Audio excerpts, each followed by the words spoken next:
Chapter 1. The Last Reach of Light. At the very top of the ocean, where air meets water, the world is full of motion. Waves lift and fall with an unhurried rhythm, shaped by distant winds and the steady pull of the moon. Light arrives freely here, pouring down from the sun in broad, shimmering sheets. It scatters across the surface, breaking into ripples and reflections, each one briefly catching the sky before dissolving again. This upper layer of the sea is familiar, even comforting. It moves in ways we recognize, responding to forces we can feel and see. Beneath this surface, however, the ocean begins to change almost immediately. Just below the waves, light starts its long journey downward, entering a world that slowly reshapes it. Water, unlike air, does not allow sunlight to pass freely. Each meter absorbs a small portion, softening its strength and narrowing its reach. At first, the change is subtle. The brightness remains, but it feels gentler, filtered, as though the sun itself has taken a small step back. In this shallow realm, life is abundant and active. Microscopic plants drift freely, suspended in the water, using sunlight to build the foundation of the ocean's food web. Larger plants anchor themselves to coastlines and continental shelves, their leaves and fronds swaying in steady currents. Fish move easily through this illuminated space, guided by vision and instinct, responding to color, contrast, and motion. Time here feels quick, shaped by day and night, tides and seasons. As we begin a slow descent, the surface grows more distant. The sounds of waves fade, replaced by a steady, enveloping quiet. Light still surrounds us, but it no longer feels infinite.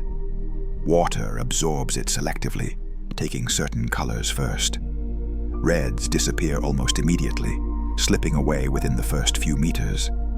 Oranges and yellows follow, gradually thinning until only shades of blue remain. This is not a sudden loss, but a gentle narrowing, as though the spectrum itself is being folded inward. The reason for this change lies in the nature of water and light. Sunlight is made of many wavelengths, each corresponding to a different color. Water molecules interact with these wavelengths unevenly, absorbing longer ones more easily.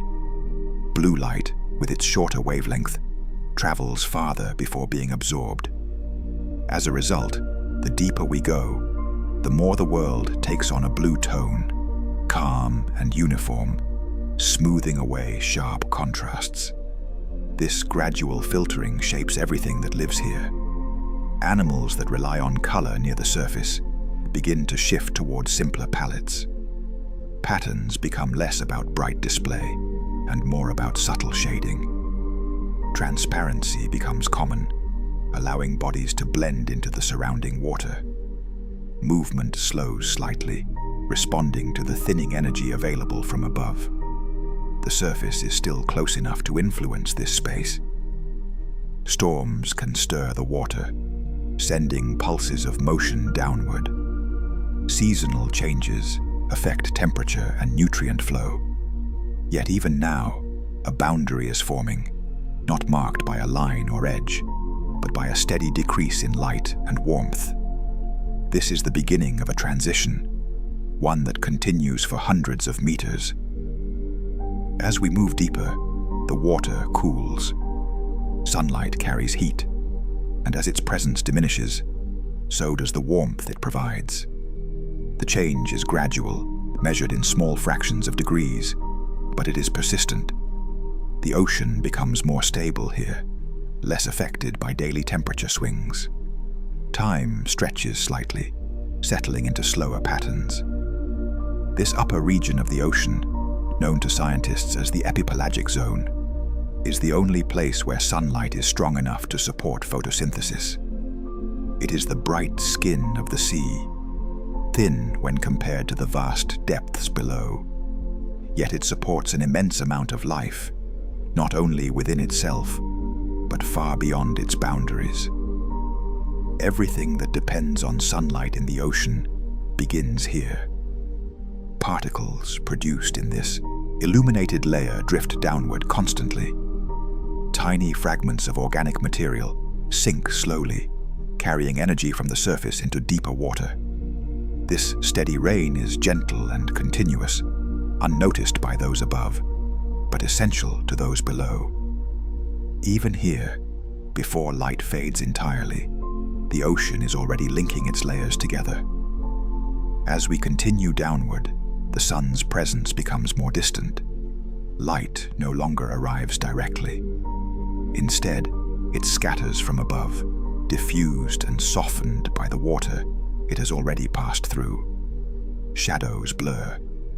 Edges lose their sharpness. The world begins to feel enclosed, not by walls, but by a subtle narrowing of space.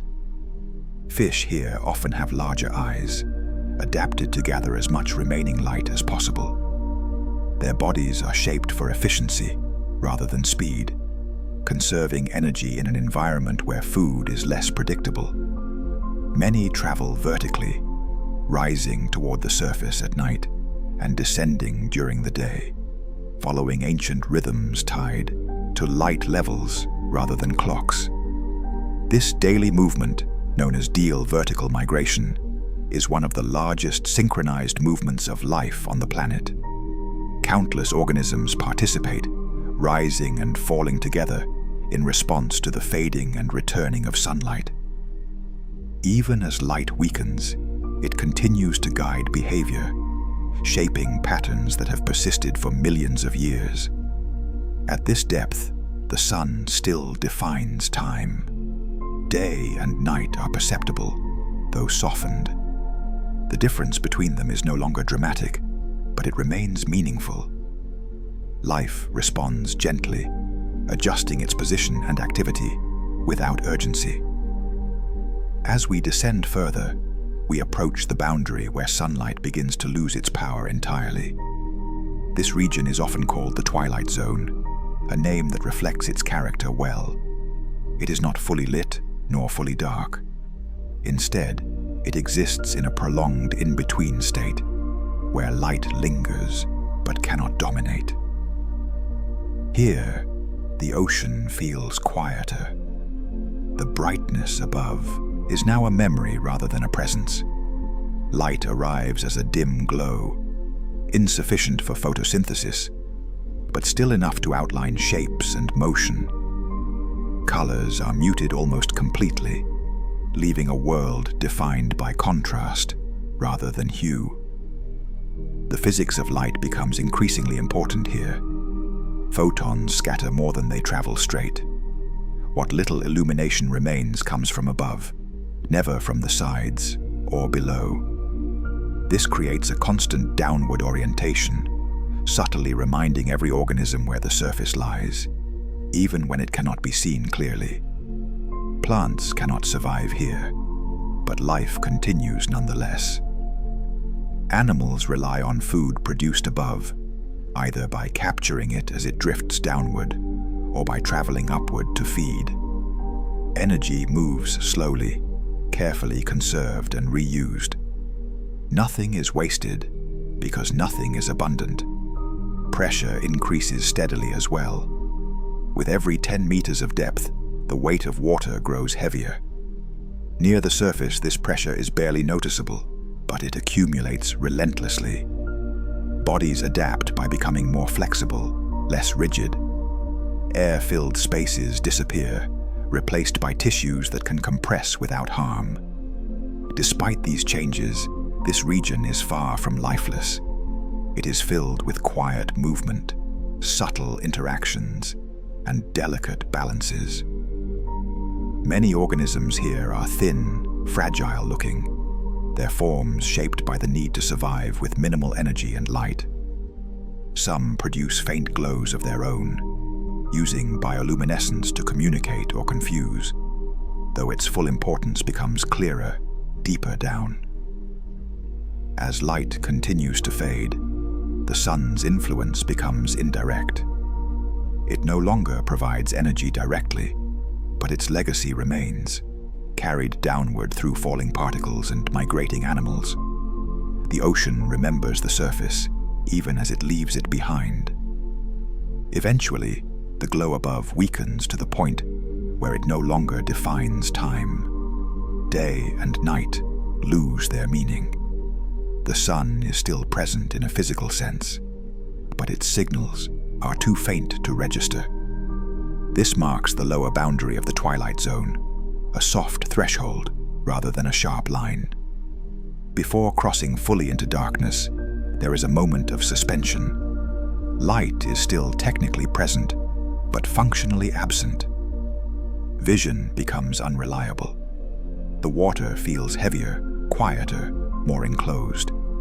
The surface world is now far above, separated by hundreds of meters of water. This is the last reach of sunlight.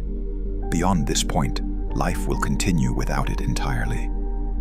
Yet even here, at the edge, the transition feels calm. There is no sudden drop, no dramatic shift, just a steady dimming, like evening settling slowly over a familiar landscape. The ocean does not rush this change. It allows the light to fade at its own pace, giving life time to adjust, to adapt, to follow the gradient downward. This patience is one of the defining features of the sea. Processes unfold over long spans, measured not in moments, but in depths and distances. As we pause here, suspended between brightness and darkness, it becomes clear that the ocean is not divided into separate worlds, but connected through continuous transitions. The surface and the depths are linked by light, by movement, by time. Even as sunlight prepares to disappear entirely, its influence remains woven into the structure of life below. In the chapters that follow, we will move beyond this threshold, into regions where sunlight never reaches at all. But here, at the edge of illumination, the ocean offers a gentle reminder. Nothing ends abruptly. Everything changes gradually, carried forward by steady forces that have been at work for longer than human memory. The last faint traces of light drift downward, thinning until they dissolve completely. The surface is now a distant idea rather than a place. What lies ahead is not empty, but different, shaped by darkness, pressure, and time.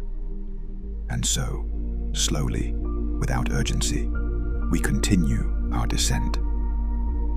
As we linger near this boundary, it becomes easier to notice details that are often overlooked when moving quickly. The water itself feels different here. It is denser than air, more resistant to motion, and it holds everything it touches with a gentle persistence. Any movement sends faint currents outward, spreading slowly before dissolving into stillness.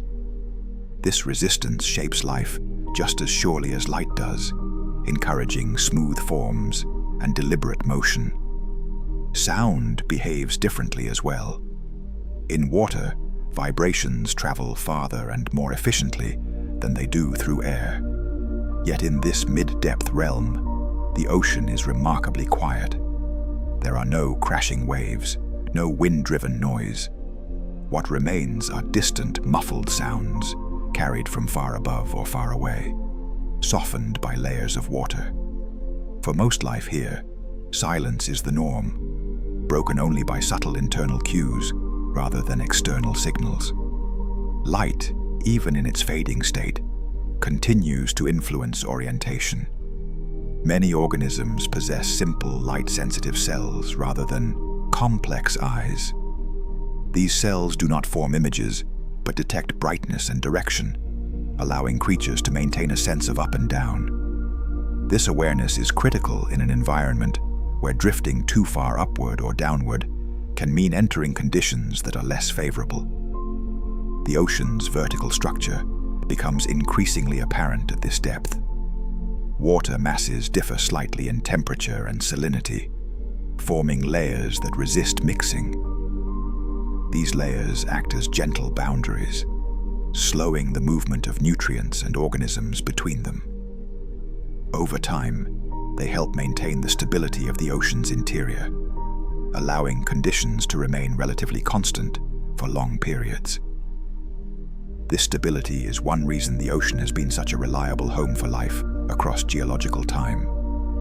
While the surface world has experienced dramatic shifts, including ice ages, mass extinctions, and rapid climate changes, the deeper layers of the sea have changed more slowly.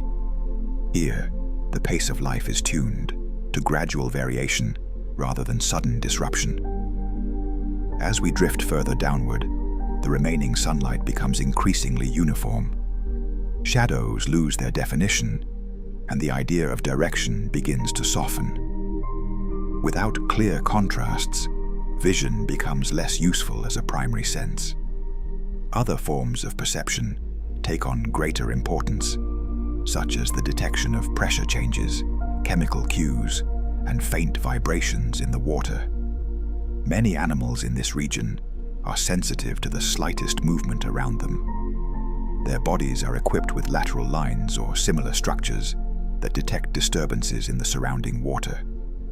These systems allow them to sense nearby organisms without relying on sight, an ability that becomes more valuable as darkness approaches. Food, though less abundant than near the surface, still arrives with some regularity. Particles drifting down from above vary in size and composition. Some sink quickly, while others remain suspended for long periods, slowly descending as they are broken apart by microbes and small animals. This gradual process spreads energy through the water column, supporting life even where sunlight can no longer reach. Microorganisms play a central role in this transfer. Bacteria and other microscopic life forms colonize sinking particles, breaking them down and recycling their components. In doing so, they create new opportunities for other organisms, forming complex chains of dependence that extend from the surface to the depths. Time in this environment feels different. Without strong day-night cycles, biological rhythms slow and stretch. Growth rates are reduced. Lifespans often increase. Many species here mature slowly and reproduce infrequently, investing energy carefully in each stage of life. This approach to living reflects the predictability of the environment. Conditions change little from one moment to the next, and so there is little advantage in rushing. Instead, survival favors patience, efficiency, and adaptability over speed or strength. As the last usable sunlight fades, the water grows steadily darker.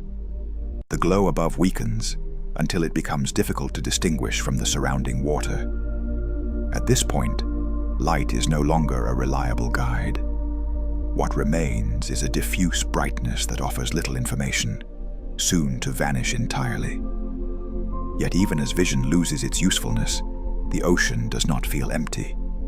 It feels full in a different way, occupied by invisible connections and slow exchanges.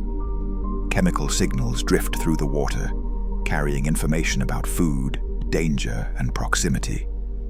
Temperature gradients provide subtle cues about depth and location. Pressure offers a constant reminder of position within the water column. The boundary we approach is not marked by a sudden darkness, but by a gradual surrender of light. It is a place of transition, where adaptations overlap and strategies blend. Some creatures still rely partly on vision, while others have already shifted toward life without it. This overlap creates a diverse and dynamic community, shaped by gradients rather than divisions. It is a reminder that nature rarely draws sharp lines. Instead, it favors continua, allowing life to occupy every available niche between extremes. As the sun's influence diminishes further, the temperature stabilizes more completely. Seasonal changes at the surface no longer penetrate this far with the same intensity. The water becomes part of the ocean's interior, insulated from short-term variation. This insulation contributes to the deep sea's role as a reservoir of heat and carbon. Over long periods, the ocean absorbs and redistributes energy, moderating Earth's climate. Even at this depth, these global processes are quietly at work, linking distant regions through slow circulation patterns. Currents here are gentle but persistent, driven by differences in temperature and salinity rather than wind. They move water masses across vast distances over years, or even centuries. These slow flows help distribute nutrients and maintain the chemical balance of the ocean. As we hover near the edge of darkness, it becomes clear that this region is not merely a passageway to deeper realms. It is a fully realized environment in its own right, with its own rhythms, relationships, and histories. Life here has evolved to match these conditions precisely, neither clinging to the surface nor fully committed to the depths. The remaining light finally thins to the point where it no longer serves a biological function. Photosynthesis has long since ceased. Visual cues have become unreliable. The sun, while still shining above the surface, has effectively withdrawn from this part of the ocean. This moment marks the true end of sunlight's reach. Beyond it lies a world shaped entirely by other sources of energy and information. Yet the transition remains calm, almost imperceptible, as though the ocean is gently closing a door rather than crossing a threshold. We pause here once more, allowing the stillness to settle. Above, light continues its endless journey across the planet, driving winds, weather, and seasons. Below, darkness awaits, not as an absence, but as a different kind of presence. With the last traces of illumination now behind us, the descent continues into regions where life has learned to thrive, without any reference to the sun at all. What follows is not a story of loss, but of adaptation and quiet persistence, carried forward in the deep. Before leaving this region entirely, it is worth spending more time with the subtle balance that defines it. The twilight zone exists because of a precise alignment between physics and biology. If water absorbed light slightly differently, or if the sun's energy arrived with a different intensity, this intermediate world might not exist at all. Instead, it forms naturally, a broad band of partial illumination that wraps around the planet wherever the ocean is deep enough. This zone stretches across all the major ocean basins, from equatorial waters to high latitudes. While conditions vary somewhat with location, the overall character remains consistent. Light fades gradually. Temperature cools steadily. Pressure increases predictably. These repeating patterns create a stable template upon which life has diversified in countless ways. Because this environment is so widespread, it plays an outsized role in the functioning of the global ocean. Many species that live closer to the surface depend on it during part of their life cycle. Others pass through it daily as they migrate. Still others spend their entire lives here, rarely venturing upward or downward. This constant movement through the twilight zone makes it a place of exchange. Nutrients, carbon, and energy all pass through this layer, moving between the surface and the deeper ocean. In this sense, it acts as a quiet intermediary, moderating the relationship between worlds that otherwise might feel entirely separate. Carbon, in particular, follows a slow and complex path here. Organic material produced near the surface sinks into the twilight zone, where much of it is consumed, transformed, or respired back into dissolved forms. This process determines how much carbon ultimately reaches the deep ocean, where it can be stored for centuries or longer. The organisms responsible for this transformation work continuously and without pause. Small crustaceans graze on sinking particles. Microbes break down complex molecules into simpler ones. Larger animals feed on these smaller forms, redistributing material as they move. Each step alters the fate of carbon, influencing Earth's climate over long timescales. Although these processes operate slowly, their cumulative effect is immense. Over millions of years, the twilight zone has helped regulate atmospheric carbon dioxide by controlling how efficiently the ocean removes carbon from surface waters. This regulation is not deliberate or directed, but emerges naturally from countless interactions occurring far below human awareness. The physical structure of the water column further supports this role. Density gradients limit how quickly water mixes vertically, allowing chemical signals and materials to linger. This lingering creates opportunities for life to intercept and utilize resources before they sink too far. As light becomes less reliable, many organisms reduce their dependence on vision entirely. Eyes may shrink or become specialized for detecting faint glows rather than forming detailed images. Other senses take precedence. Chemical detection becomes especially important, allowing animals to follow trails left by food or by other organisms. This chemical awareness creates an environment rich in information, even in near darkness. The water carries traces of amino acids, sugars, and other compounds that signal the presence of life. To creatures adapted to sense them, these cues form a detailed map of the surrounding space.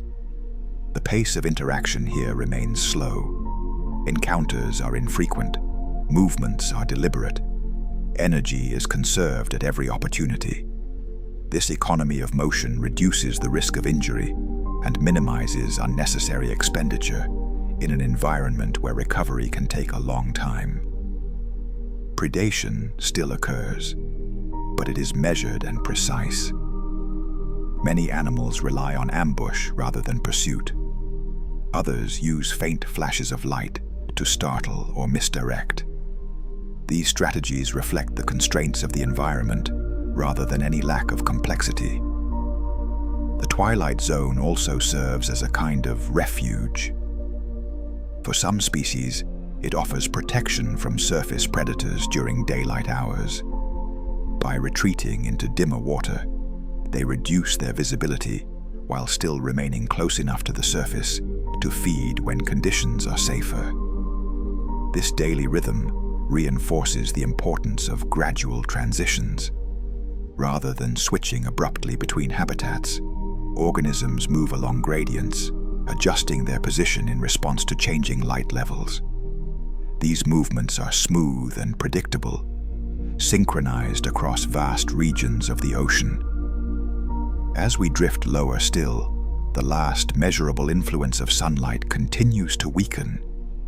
Instruments rather than eyes are required to detect it. To living organisms, it has effectively vanished. What remains is a memory encoded in behavior and physiology rather than perception. The water here feels increasingly uniform. Without light-driven heating from above, temperature differences diminish. The environment settles into a narrow range of conditions that can persist for long periods without change. This constancy has allowed some lineages to remain relatively unchanged for millions of years. In the absence of rapid environmental shifts, there is little pressure to evolve quickly. Instead, successful forms persist, refined gradually through small adjustments rather than dramatic transformations. Such stability challenges common ideas about life requiring constant stimulation or variation. Here, life thrives in predictability, finding success in repetition and restraint. The ocean demonstrates that vitality does not always depend on change, but can also emerge from continuity. As the twilight zone gives way to deeper darkness, the sense of enclosure increases slightly. The space feels less open, not because it is physically constrained, but because sensory horizons have narrowed. Without light to suggest distance, the surrounding water feels closer, more immediate. Yet this closeness is not oppressive. It carries a sense of shelter, as though the ocean itself is holding everything gently in place. Motion slows further. Stillness becomes more pronounced. At this point, the surface is no longer just distant, but functionally irrelevant. Conditions here are shaped almost entirely by the deep ocean below, rather than the illuminated world above. The direction of influence has reversed. This reversal marks the true completion of the transition begun near the surface. Light initiated the descent, but darkness will now define what comes next. The chapter closes not with an ending, but with a settling, as the ocean's interior begins to assert its quiet authority. Here, suspended at the threshold, the last traces of sunlight dissolve completely. What lies ahead is a realm governed by different rules, sustained by energies that do not depend on the sun. With patience and calm, we allow ourselves to move onward, deeper into the stillness. Chapter 2. The ocean, without day or night. Beyond the last reach of sunlight, the ocean enters a different kind of time. There is no morning here and no evening, no gradual brightening or soft fade toward dusk. Instead, the water exists in a steady state, unmarked by the passing of days. Darkness is not an event, but a condition, constant, patient, and complete. At first, this darkness feels like an absence. Vision, so central near the surface, no longer offers reliable information. The water does not reflect or reveal. Shapes dissolve before they can be identified. Distance becomes difficult to judge. Yet as the senses adjust, it becomes clear that the darkness is not empty. It is simply quiet in a way that requires a different kind of attention. This region of the ocean is often called the Midnight Zone, though the name is more poetic than literal. Midnight implies a temporary moment within a cycle, a pause before light returns.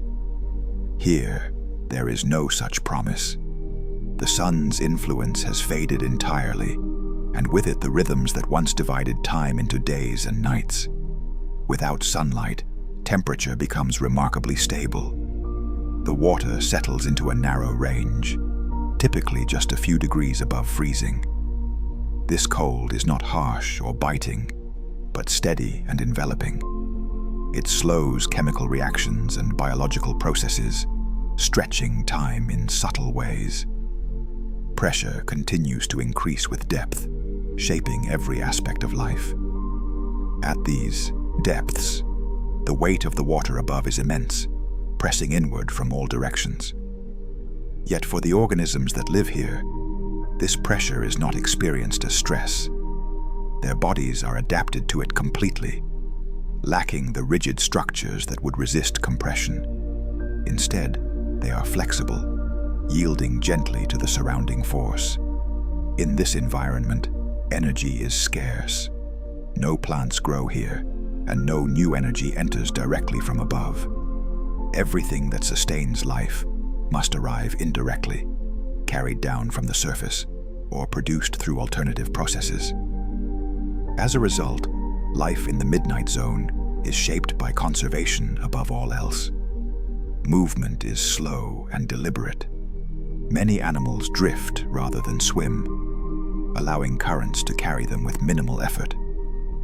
When motion is necessary, it is precise and economical, avoiding sudden bursts that would waste precious energy. Despite the darkness, navigation is still possible. Many organisms possess highly sensitive systems for detecting changes in pressure or movement in the water. These cues provide information about nearby objects, currents, and other living beings. To creatures adapted to this environment, the water is rich with signals, even if none of them are visible. Sound, though rare, travels efficiently here. A faint vibration can propagate over long distances, unobstructed by light or landscape. Some animals produce low-frequency sounds, while others are attuned to detecting them. These exchanges are infrequent and subdued, fitting the overall calm of the environment. One of the most striking features of life in this zone is bioluminescence. Many organisms are capable of producing light through chemical reactions within their bodies. This light is not used to illuminate the surroundings, but to communicate, attract, or confuse.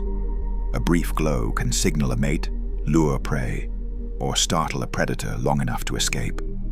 These flashes are typically soft and controlled, rarely sustained for long. In an environment where darkness dominates, light is a valuable resource, used sparingly and with intention. The colors produced are often blue or green, wavelengths that travel farthest through water. Time in the midnight zone unfolds slowly. Growth rates are reduced. Reproduction is infrequent. Some species live for decades or longer, their lives unfolding at a pace shaped by scarcity and stability rather than abundance. Food arrives primarily as a slow rain of organic material drifting down from above. By the time it reaches these depths, much of it has already been consumed or transformed. What remains is sparse, but it is enough to sustain a carefully balanced community. Occasionally, larger food sources appear, such as the remains of animals that lived closer to the surface. These events are rare, but when they occur, they can support life for years. Organisms gather slowly, consuming what they can before the resource is exhausted. In the absence of light, memory and instinct take on greater importance. Behaviors are shaped by long evolutionary histories rather than immediate feedback. Successful strategies persist because they work reliably over time, not because they respond quickly to change. The midnight zone reminds us that life does not require constant stimulation or variation.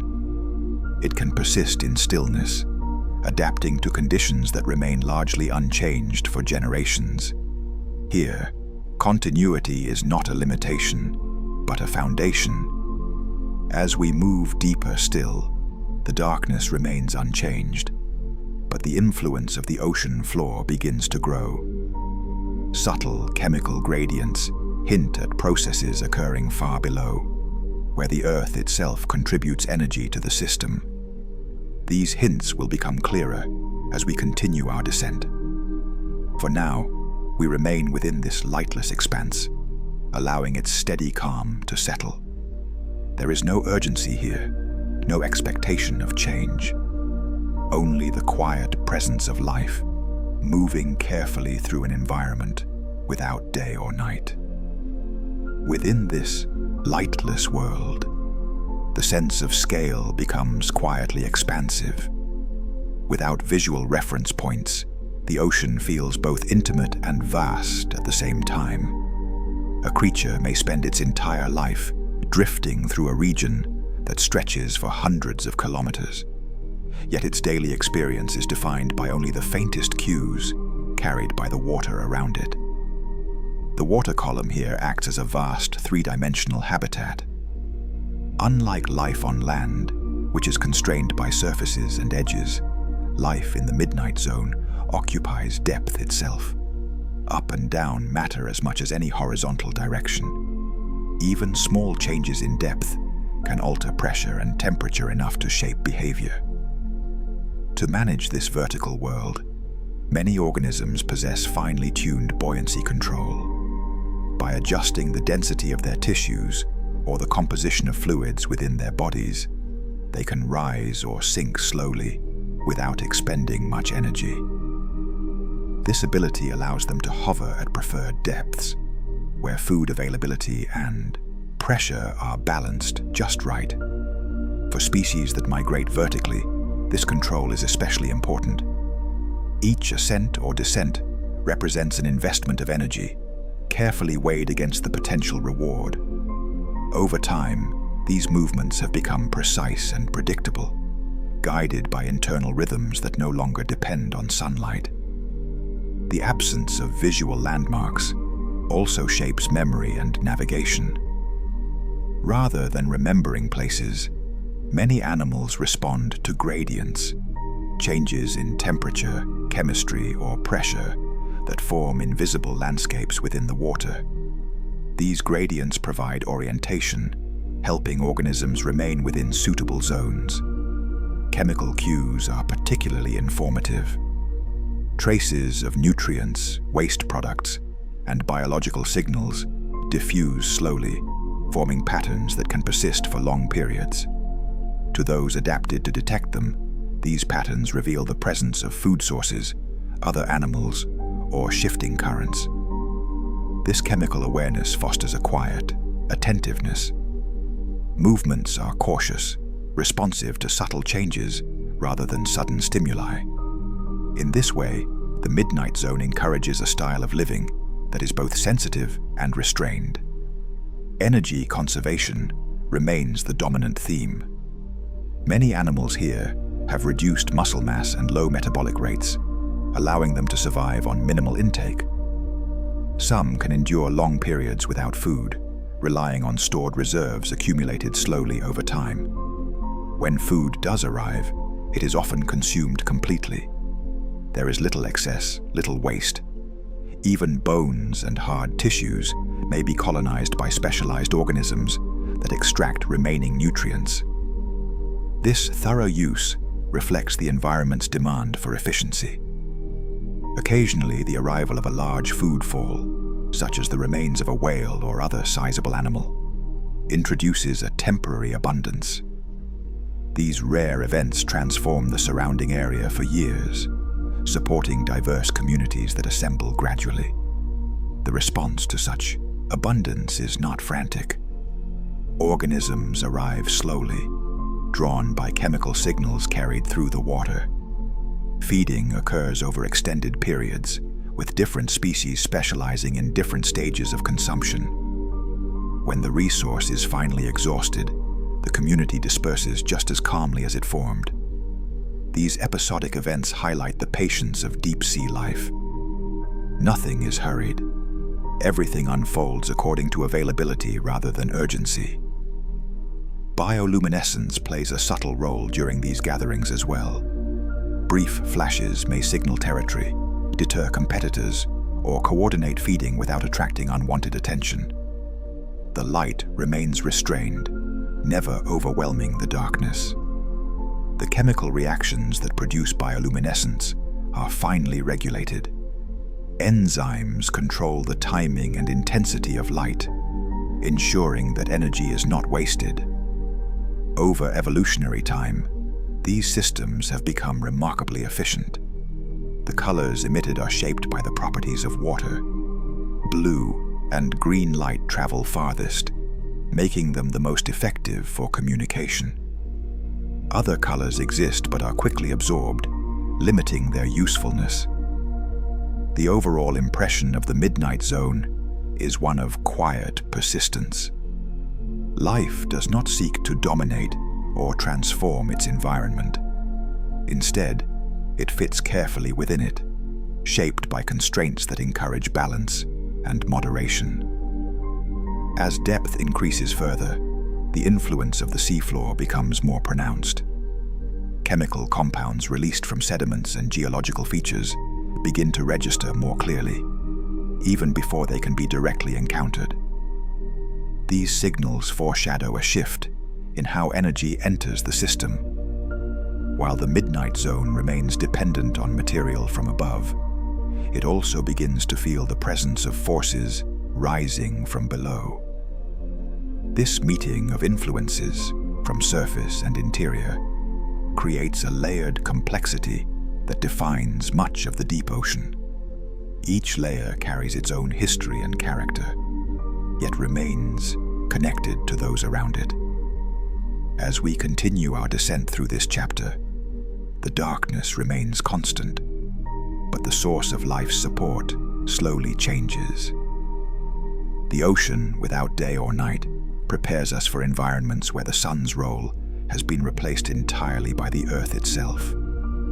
For now, the midnight zone holds us in its steady calm, offering a long, unbroken pause in which life proceeds quietly, without clocks, without shadows, and without the expectation of light. Time in the midnight zone does not pass in familiar units. Without sunrise or sunset, there are no natural markers to divide experience into segments. Instead, time is sensed through internal processes: metabolism, hunger, growth, and rest. These internal clocks are slow, calibrated to an environment where change is subtle and infrequent. For many organisms, rest and activity blend together. There is no sharp boundary between sleeping and waking. Periods of reduced motion alternate with gentle movement, guided more by opportunity than schedule. This fluid rhythm conserves energy and reduces exposure in a place where every action has a cost. The water itself contributes to this sense of continuity. Temperature remains nearly constant, and chemical conditions shift only gradually. Over days or even years, the environment feels much the same. This consistency allows life to invest in endurance rather than responsiveness. Microbial life is especially well suited to these conditions. Bacteria and archaea thrive throughout the midnight zone, inhabiting the water column and colonizing sinking particles. Though invisible to the eye, they form the foundation of many deep-sea food webs. These microorganisms process organic material slowly and efficiently. As particles drift downward, microbes break them apart, releasing nutrients back into the surrounding water. This recycling supports other organisms and prevents resources from being locked away unused.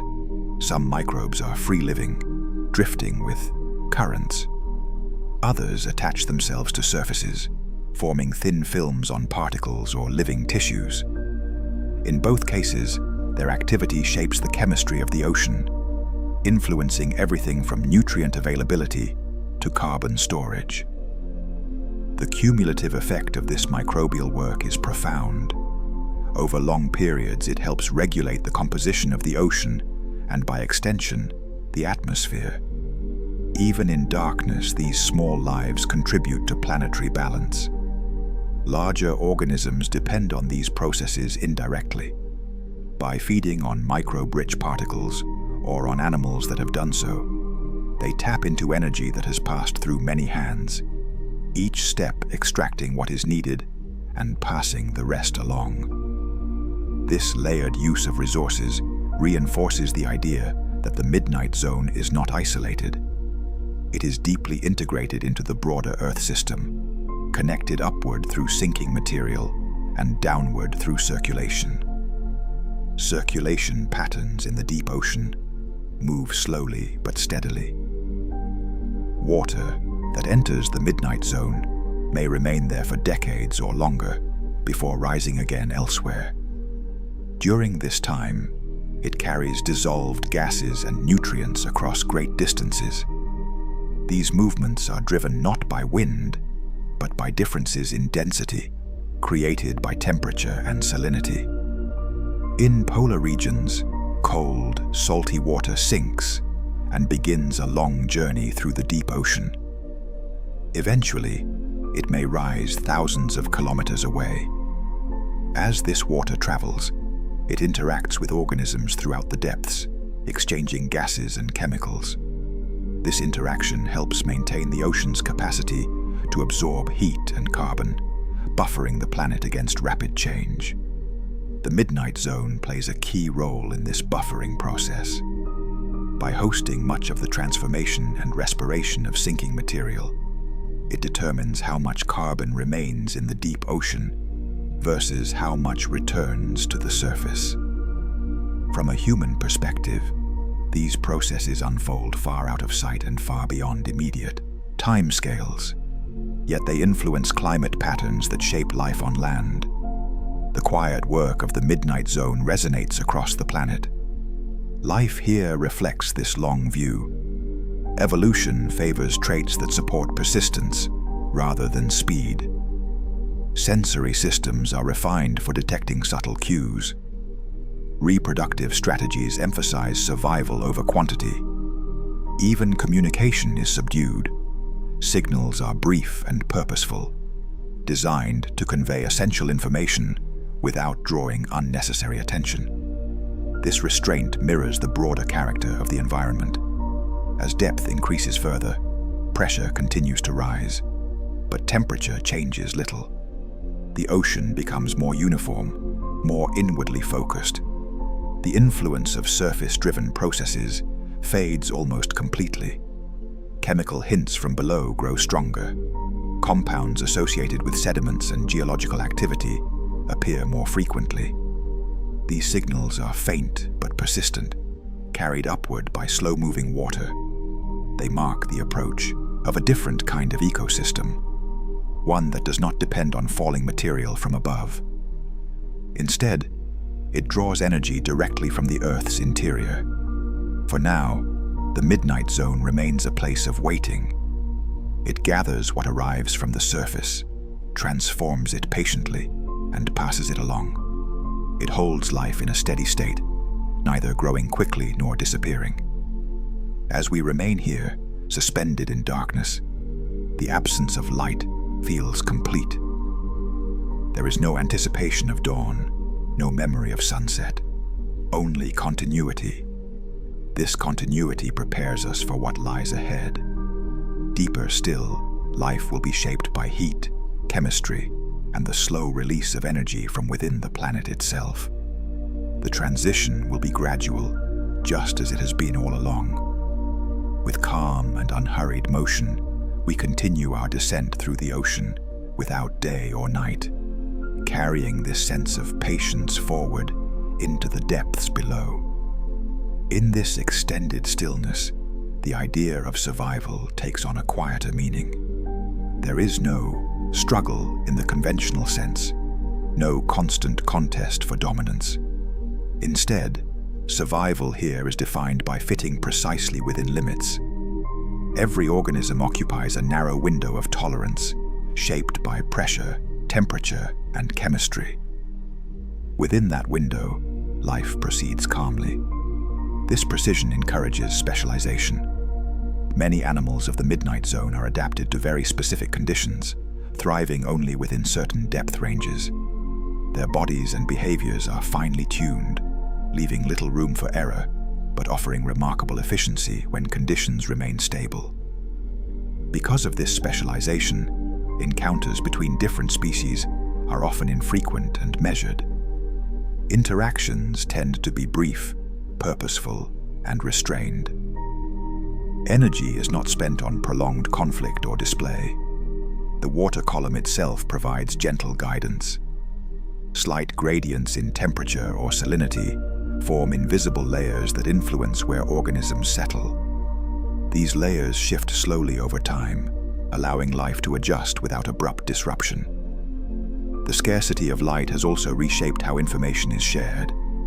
Chemical signals linger longer in cold water, creating trails that can persist and be followed. These trails convey meaning without sound or sight, offering a reliable means of communication in darkness. Some organisms release these signals intentionally, while others respond passively to chemical cues produced during feeding or movement. Either way, the water becomes a medium rich with quiet messages. In this environment, awareness extends outward in all directions, not through sight, but through sensitivity. The boundaries of perception are soft, blending into the surrounding water. The slow sinking of organic material continues uninterrupted. Each particle represents a small transfer of energy from the surface world. Though diminished, this energy remains essential, sustaining life far below its point of origin. As particles descend, they are altered repeatedly. Microbes consume them, animals fragment them, and chemical processes reshape them. By the time material reaches greater depths, it bears little resemblance to its original form. This transformation delays the final removal of carbon from surface waters, extending its residence time within the ocean. In doing so, the Midnight Zone moderates the exchange of carbon between ocean and atmosphere. Such moderation is not intentional, yet it has profound consequences. over long periods, it helps stabilize global climate, reducing the extremes that might otherwise arise. The midnight zone's role in this process illustrates how environments far removed from human experience nonetheless influence conditions on land. The planet's systems are deeply interconnected, linked by flows that move slowly but persistently. Within the midnight zone itself, these flows create continuity. Water that passes through one region eventually reaches another, carrying with it traces of its history. Organisms respond to these traces, adapting to patterns that span entire ocean basins. Despite the vastness of this environment, life here remains intimate with its immediate surroundings. Each individual responds primarily to local conditions, trusting that broader stability will hold. This trust is well placed. The deep ocean has remained relatively consistent for millions of years, providing a reliable backdrop for evolution. While surface ecosystems have undergone dramatic shifts, the midnight zone has changed more gently. As a result, some lineages here retain ancient characteristics, reflecting long continuity rather than rapid innovation. These organisms embody a different evolutionary strategy, one focused on endurance. Their presence reminds us that progress is not always measured by speed or complexity. Sometimes it is measured by persistence. As we continue downward, the environment grows increasingly influenced by what lies beneath rather than above. Subtle changes in water chemistry hint at mineral-rich regions below, where the Earth's crust meets the sea. These hints do not disrupt the calm. They arrive gradually, folded into the existing patterns of the midnight zone. Life responds by adjusting slightly, remaining within its familiar rhythms. The darkness remains unchanged. There is no deeper shade, no variation. Instead, the absence of light becomes complete and unremarkable, simply another constant. In this constancy, the ocean reveals one of its most profound qualities: the ability to sustain life without spectacle. Everything necessary is present, even if it is sparse. Balance is maintained through countless small adjustments rather than dramatic events.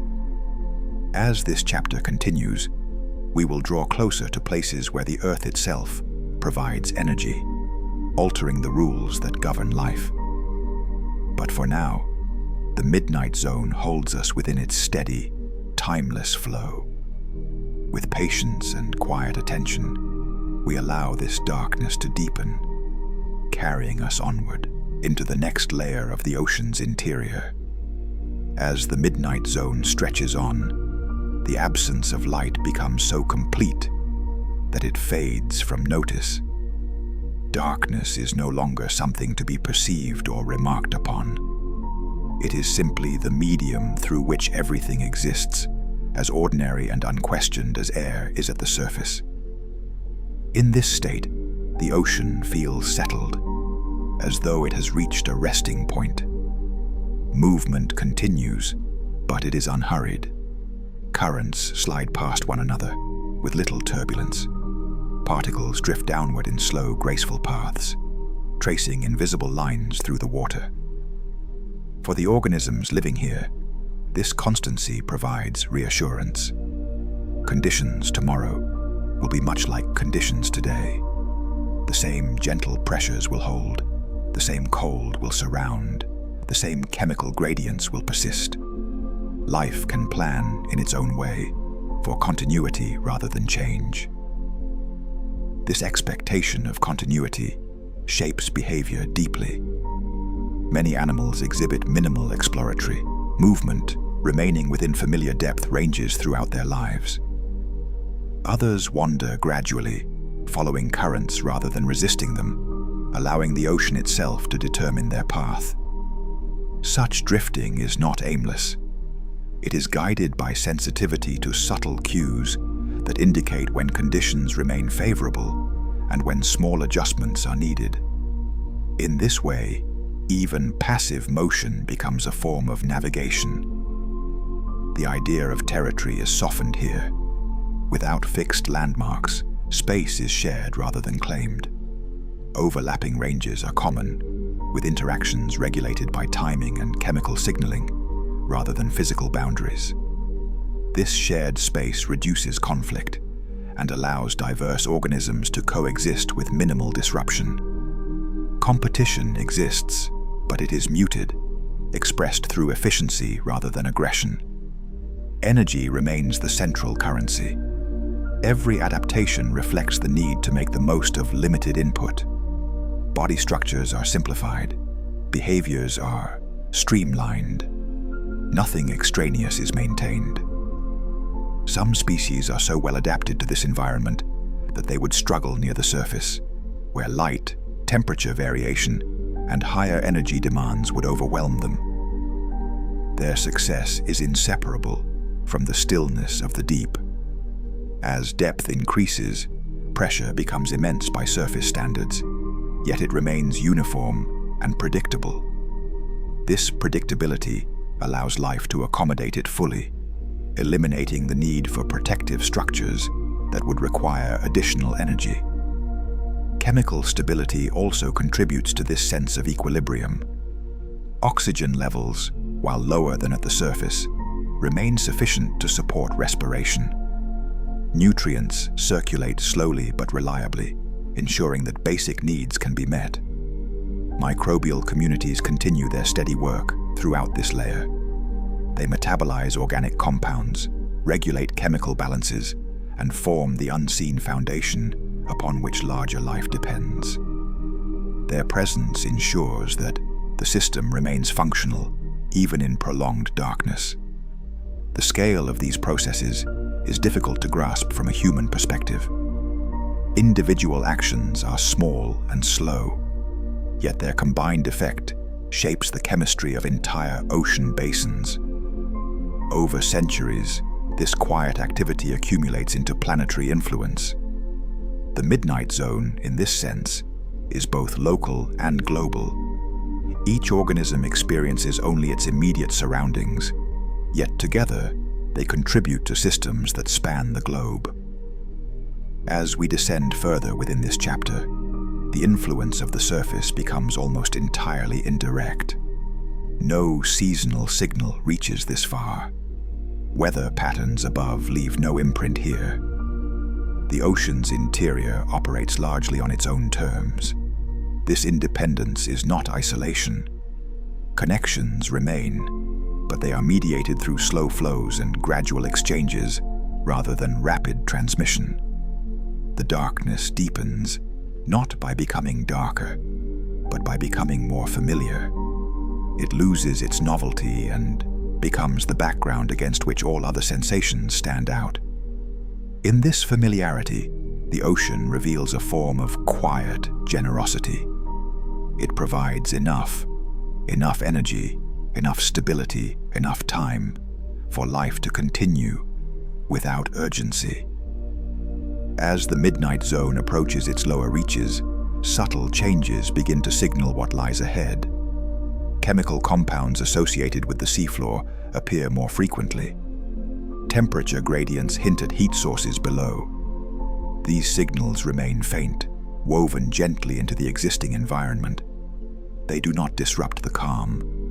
Instead, they offer a gradual invitation toward a different mode of living. The transition will not be abrupt.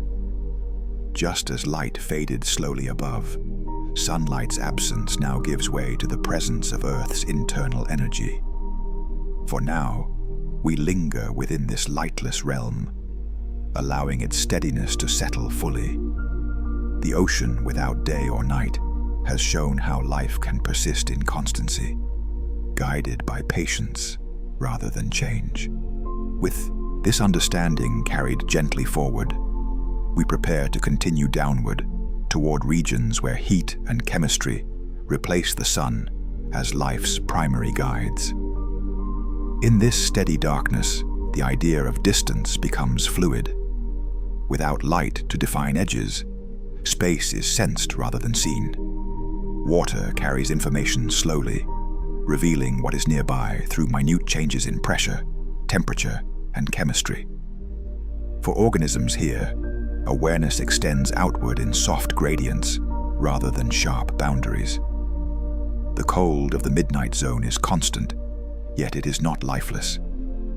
Chemical reactions continue at reduced rates, guided by enzymes adapted to function efficiently at low temperatures. These adaptations allow metabolism to proceed without haste, conserving energy while maintaining essential processes. Body forms reflect this economy. Many animals are elongated or delicate, their tissues light and flexible. Dense muscle is rare. Instead, buoyancy and balance are achieved through carefully regulated body composition, allowing creatures to remain suspended with minimal effort. Feeding strategies mirror these constraints. Some organisms extend long, fine structures into the water, increasing their chances of encountering drifting particles. Others wait motionless, conserving energy until a potential meal comes within reach. Patience is a central skill here. Bioluminescence becomes more common as depth increases. The light produced is often faint, barely enough to be noticed unless one is close. These glows are tuned to specific purposes, shaped by natural selection over long spans of time. Some flashes function as signals between members of the same species, allowing them to recognize one another in the dark. Others act as lures, drawing curious prey toward a waiting mouth. In some cases, light is used defensively, creating brief confusion that allows an animal to slip away. Despite its importance, bioluminescence is not constant. Producing light requires energy, and so it is used sparingly. Long periods pass with no visible illumination at all, punctuated only occasionally by a soft pulse or shimmer. The darkness amplifies the significance of these moments. A single glow can briefly define a space, revealing motion and form before fading again. The water quickly returns to its uniform blackness, as though nothing had happened. Sound remains a subtle presence. Low-frequency vibrations can travel far, but most animals here produce little noise. Silence reduces detection by predators and conserves energy. When sound does occur, it is often incidental, the byproduct of movement rather than a deliberate signal. Currents in the midnight zone are slow but persistent. Driven by large-scale differences in water density, they move steadily across ocean basins. Over long periods, these currents connect distant regions, allowing genetic material and chemical properties to spread gradually. This connectivity reinforces the sense that the deep ocean is not fragmented, but continuous. Even in darkness, the planet's waters remain linked, forming a single, slow-moving system. Food availability shapes social behavior as well. Many species are solitary, reducing competition for limited resources. Encounters with others of the same kind may be rare, making reproduction an infrequent but significant event. When mating does occur, strategies vary widely. Some species rely on chemical cues to locate partners. Others use brief flashes of light to signal readiness. These interactions are understated, occurring quietly within the broader stillness. Reproductive investment tends to be high. Fewer offspring are produced, but each receives a greater share of energy. This approach increases the likelihood that young will survive in an environment where opportunities are limited. Growth, too, is slow. Bones, shells, and tissues form gradually, incorporating material from scarce resources. Many animals bear subtle signs of age, accumulating layers over time rather than changing rapidly. Longevity is a common feature here. Some species live far longer than their shallow water relatives, their extended lifespans reflecting the slow pace of the environment. Time, in this darkness, unfolds gently. The absence of sunlight also affects how waste products are managed. Metabolic byproducts disperse slowly, requiring efficient recycling. Microbes play a critical role in breaking down waste, returning nutrients to forms that can be reused. These microbial processes operate continuously, invisible but essential. Without them, the midnight zone would quickly accumulate unusable material. Instead, it remains balanced, sustained by countless small exchanges. As we continue downward, subtle chemical signals hint at changes ahead. Increased concentrations of certain compounds suggest the presence of geological activity below, where the ocean meets the Earth's crust. Though distant, these influences begin to register even here. The water grows, slightly more uniform, shaped increasingly by conditions originating from the deep rather than from the surface. The midnight zone, once influenced indirectly by sunlight, now transitions toward a state governed almost entirely by the planet's interior. Still, the environment remains calm. There are no abrupt shifts, no sudden transformations. Each change blends smoothly into the next, maintaining the ocean's characteristic patience. As this chapter continues, we will move closer to places where heat and chemistry replace sunlight as primary sources of energy. For now, we remain within the midnight zone, allowing its quiet rhythms to guide us deeper into the ocean without day or night. Chapter 3. Heat beneath the sea. Far below the reach of sunlight, the ocean continues to deepen into quiet. Darkness remains complete, steady, and ordinary. Yet within this stillness, another presence begins to make itself known, not as light, but as a faint change in chemistry, a subtle shift in temperature, and a gentle suggestion that the seafloor is no longer only a boundary. The ocean floor is not flat everywhere.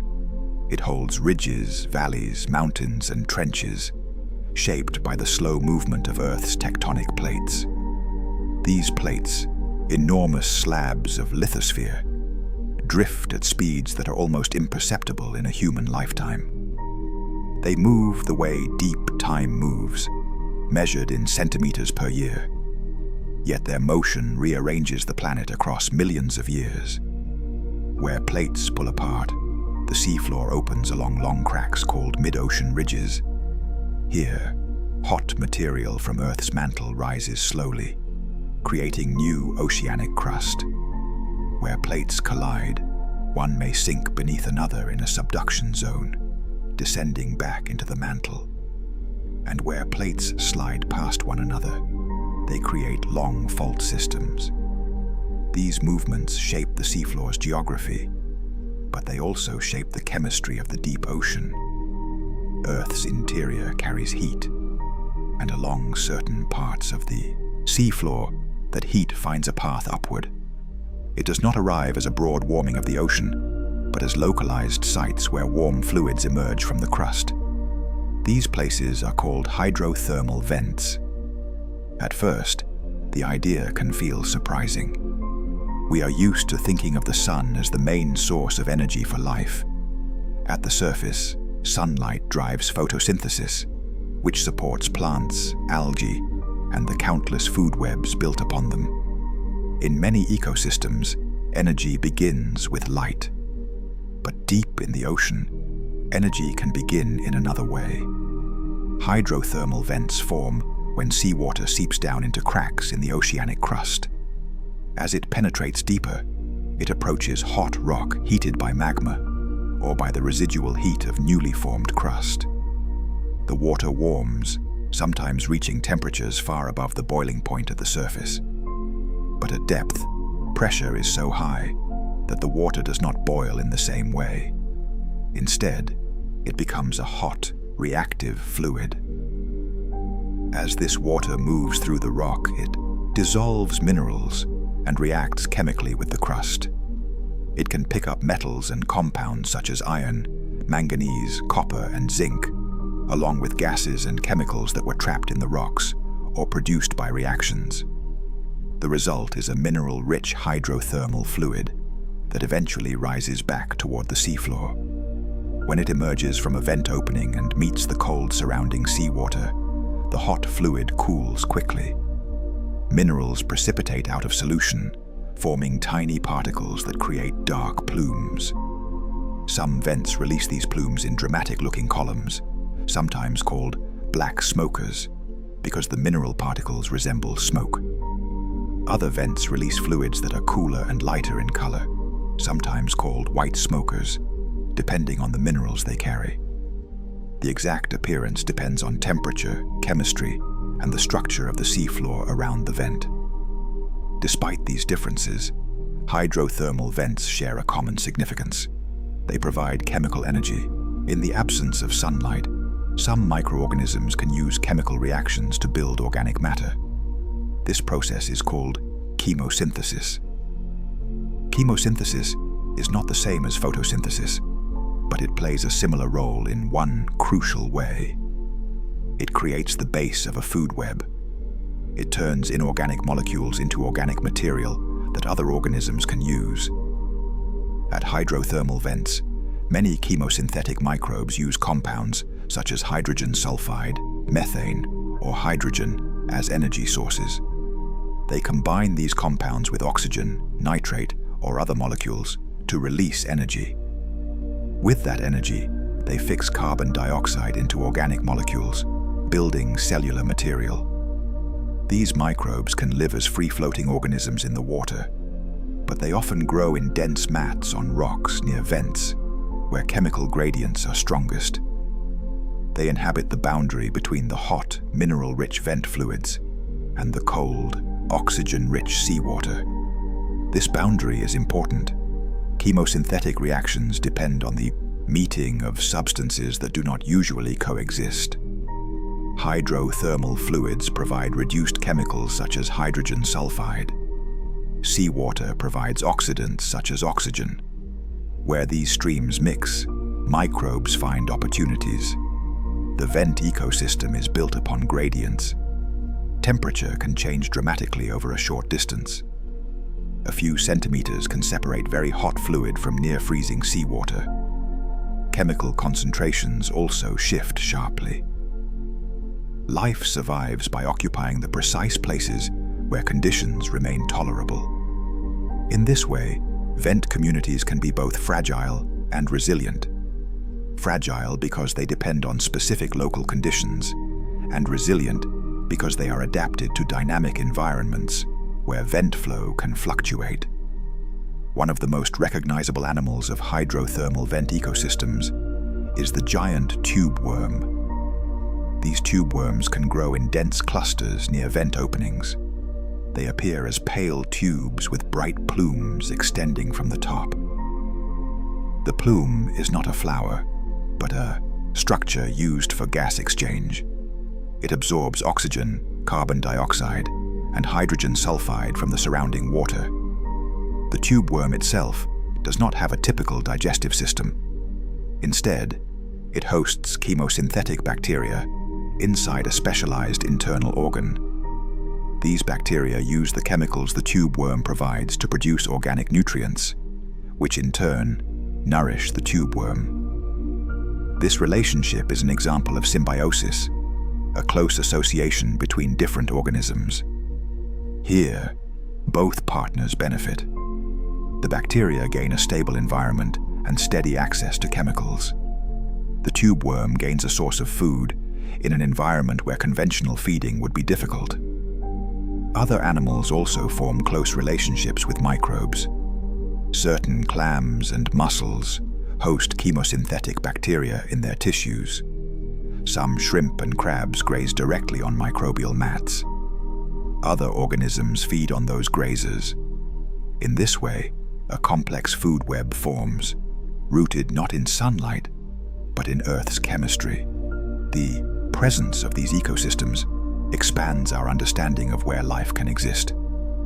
It demonstrates that biological communities can flourish in darkness, provided there is an energy source and a way to build organic matter. Hydrothermal vents are not the only places where chemosynthesis occurs.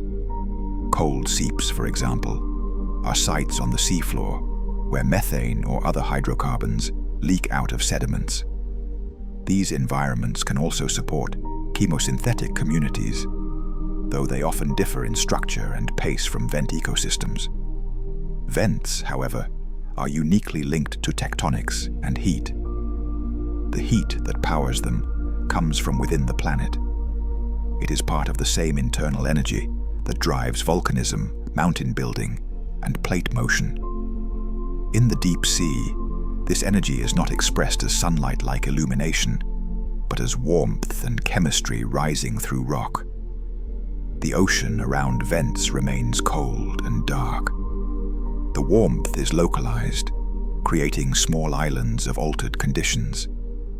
Yet, these islands are enough to support life, and they can persist for years, decades, or longer, depending on the stability of the vent field.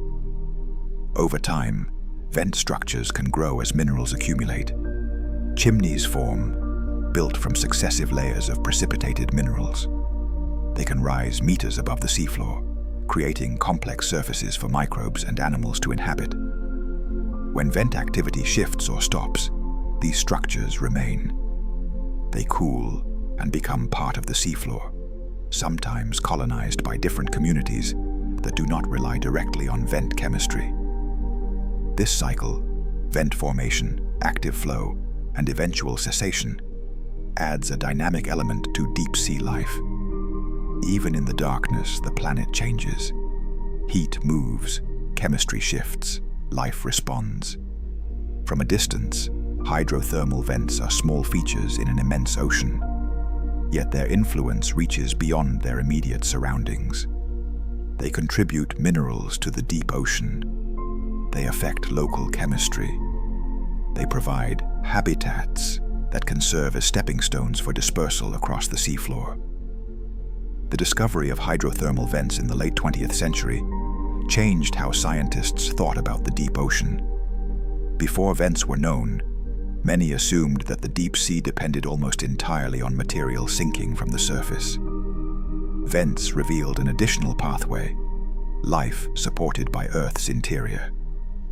Even now, scientists continue to explore vent fields, discovering new species and new chemical processes.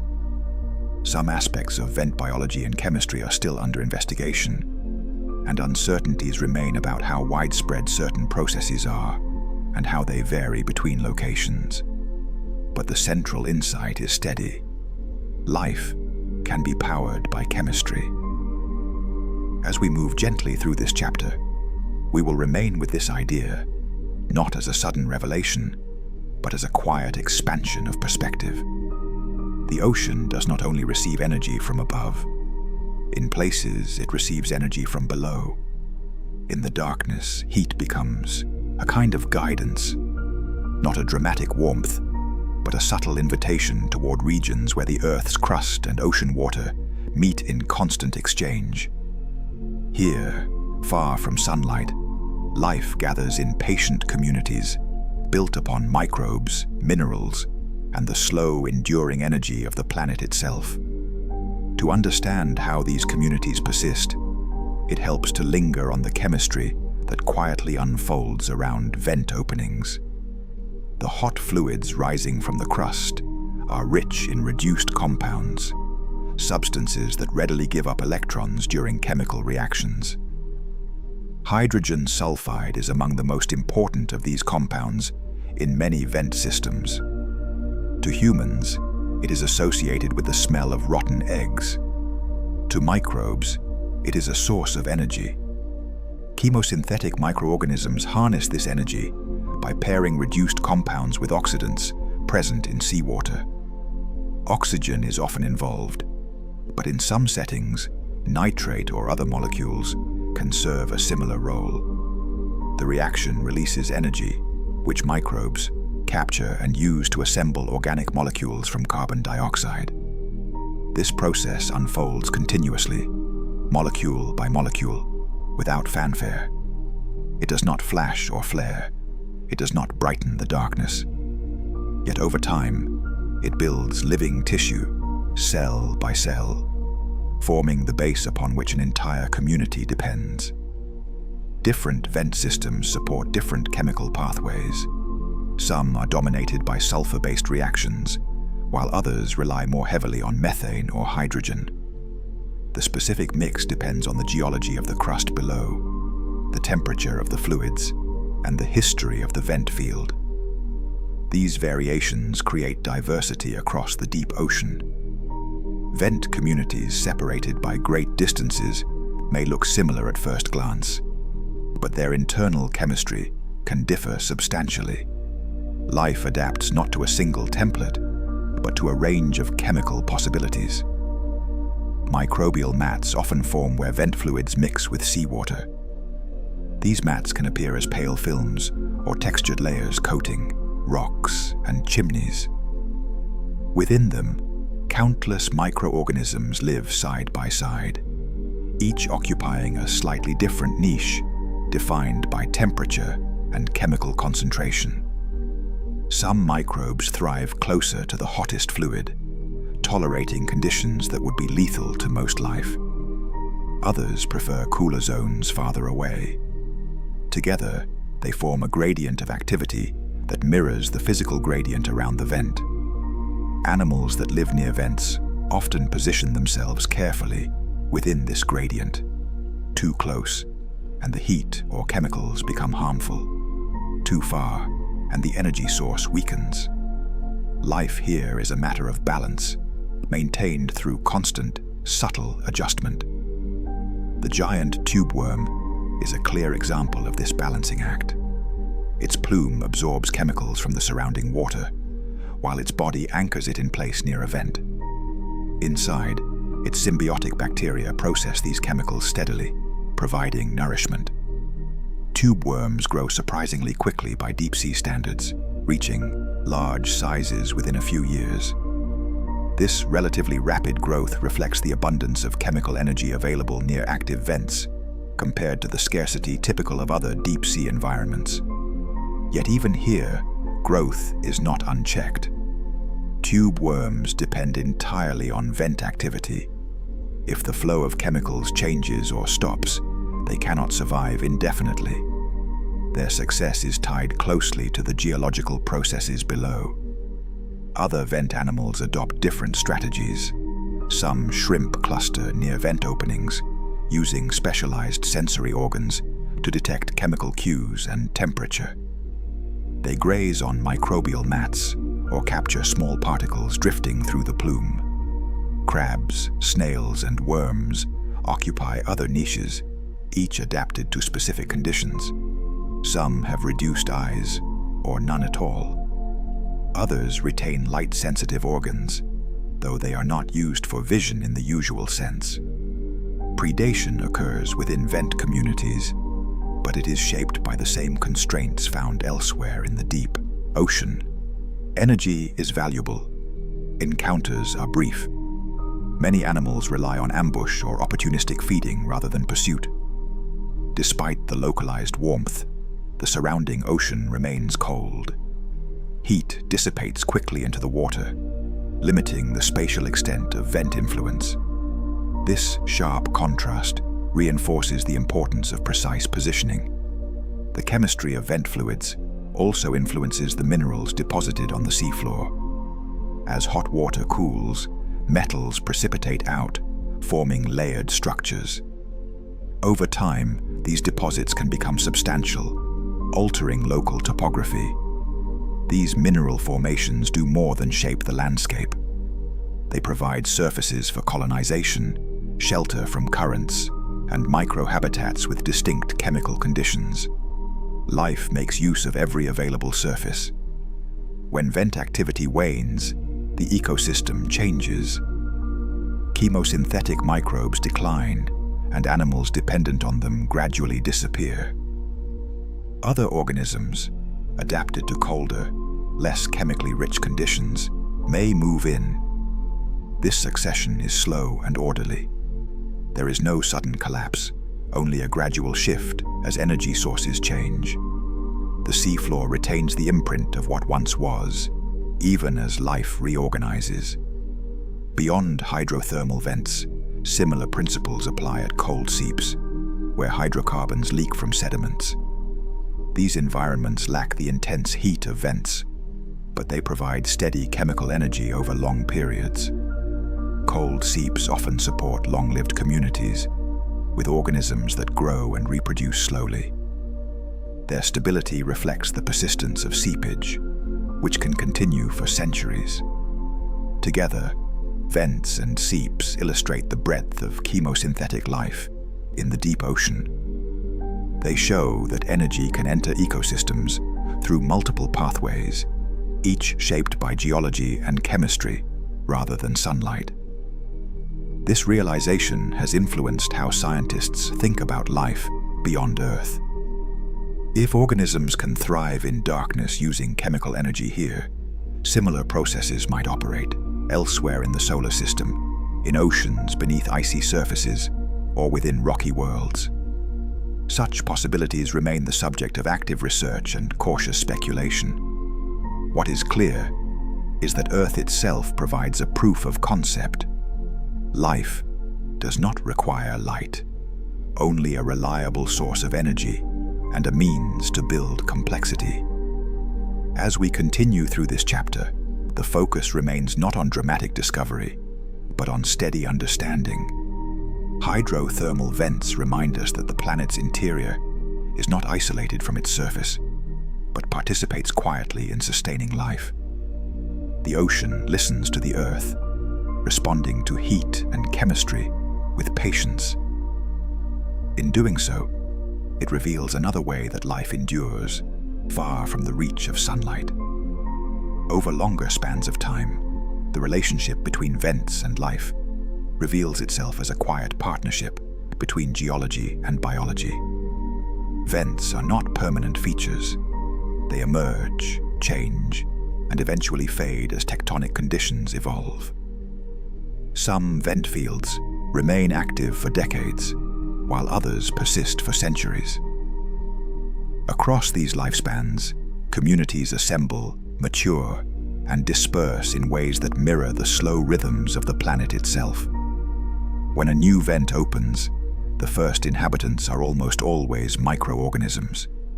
They arrive as drifting cells carried by deep currents, settling where chemistry offers opportunity. These early colonizers multiply, forming thin films that mark the beginning of a new ecosystem. Their presence alters local conditions, creating microenvironments that make it possible for larger organisms to follow. As microbial activity increases, animals begin to appear. Larvae carried from distant vent fields sense chemical cues in the water, guiding them towards suitable habitat. Upon settling, they grow into forms adapted for a life bound closely to vent flow. Over time, a community takes shape, layered according to distance from the vent and tolerance for heat and chemistry. This process unfolds slowly. Months turn into years. Years turn into decades. There is no single moment when a vent community becomes complete. Instead, it approaches a kind of balance, adjusting continuously as conditions fluctuate. Eventually, tectonic activity shifts. The supply of heat may diminish, or the pathways that allow fluid to rise may close. When this happens, vent flow weakens, chemical gradients soften, the energy that sustained the community declines.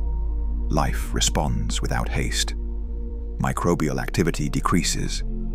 Animals dependent on symbiosis begin to struggle. Some species disperse, releasing larvae into the currents in search of new vents. Others persist for a time, relying on stored resources or alternative food sources. The seafloor retains the physical structures left behind. Chimneys remain standing, their mineral layers recording the history of fluid flow. These structures may continue to host life of a different kind, providing hard surfaces in an otherwise soft, sediment-covered environment. In this way, vents contribute to deep-sea diversity even after their active phase ends. They leave behind complexity in a landscape that is often smooth and uniform. The heat that powers vents originates deep within the planet. Some of it comes from residual energy left over from Earth's formation. Some arises from the decay of radioactive elements within the mantle. Together, these sources generate a steady output of internal heat. This heat escapes gradually, moving upward through rock and water. At the surface, it may drive volcanism or geothermal activity. In the deep ocean, it manifests quietly through hydrothermal circulation. Although vent systems are localized, they are part of a global pattern. Mid-ocean ridges stretch for tens of thousands of kilometers, forming the longest mountain range on Earth. Along these ridges, vent fields appear and disappear, linked by the slow spreading of tectonic plates. This global network allows life to disperse over evolutionary timescales. Populations separated by vast distances remain connected through larval transport and genetic exchange. Over millions of years, this connectivity shapes the evolution of vent-adapted species. Some species show remarkable similarity across oceans, suggesting long-distance dispersal and shared ancestry. Others exhibit regional variation, reflecting isolation and adaptation to local conditions. Both patterns are woven together within the deep sea's slow tempo. Beyond vents and seeps, the influence of Earth's internal heat extends into the surrounding sediments. Chemical reactions continue beneath the seafloor, supported by warmth and pressure. Microbial communities inhabit these hidden spaces, living within rock and sediment rather than on its surface. These subsurface ecosystems are difficult to study, but evidence suggests they are widespread. They operate at extremely low energy levels, dividing and growing slowly.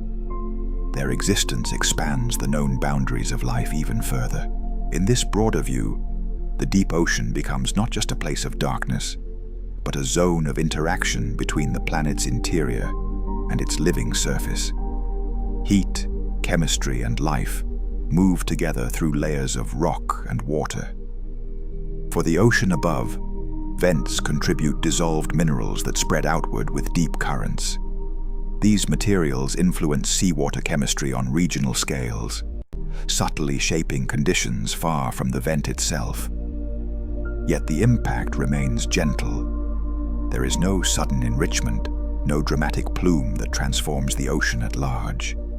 Everything unfolds gradually, consistent with the deep sea's overarching character. As we linger with these systems, it becomes clear that hydrothermal vents do not stand apart from the rest of the ocean. They are integrated into it, exchanging matter and energy through slow circulation. Life here is not isolated or extreme in spirit, even if conditions seem unusual from a surface perspective. It is patient, measured, and deeply attuned to its environment. As this chapter continues to unfold, the focus shifts naturally from these localized oases of energy to the vast expanses that surround them. Beyond the influence of vents, the deep ocean stretches outward, shaped by sedimentation, stillness, and time. The heat beneath the sea introduces us to a fundamental truth. The Earth supports life not through a single pathway, but through many, each operating quietly within its own domain. With this understanding, we allow the presence of internal heat to recede slightly into the background, becoming one more steady force among many. Ahead lies a different kind of deep environment, defined not by concentrated energy, but by its remarkable constancy. As the influence of vents fades with distance, the deep ocean returns to a broader quiet. Heat no longer announces itself through rising plumes or mineral chimneys. Instead, it is absorbed into the surrounding water and rock, becoming part of a background warmth that changes only over great spans of time. This absorption is gradual. The ocean is an efficient distributor of heat, carrying it away from localized sources and dispersing it through slow circulation. What remains is not warmth in the familiar sense, but a subtle moderation that prevents extremes. Even here, far below the surface, the planet smooths its own variations. Sediments blanket much of the seafloor beyond vent fields. They accumulate grain by grain, formed from the remains of microscopic organisms, mineral dust, and fragments carried from distant places. Their descent is slow, and their accumulation slower still. Over thousands of years, they form soft layers that record the history of the ocean above. Within these sediments, chemical reactions continue quietly.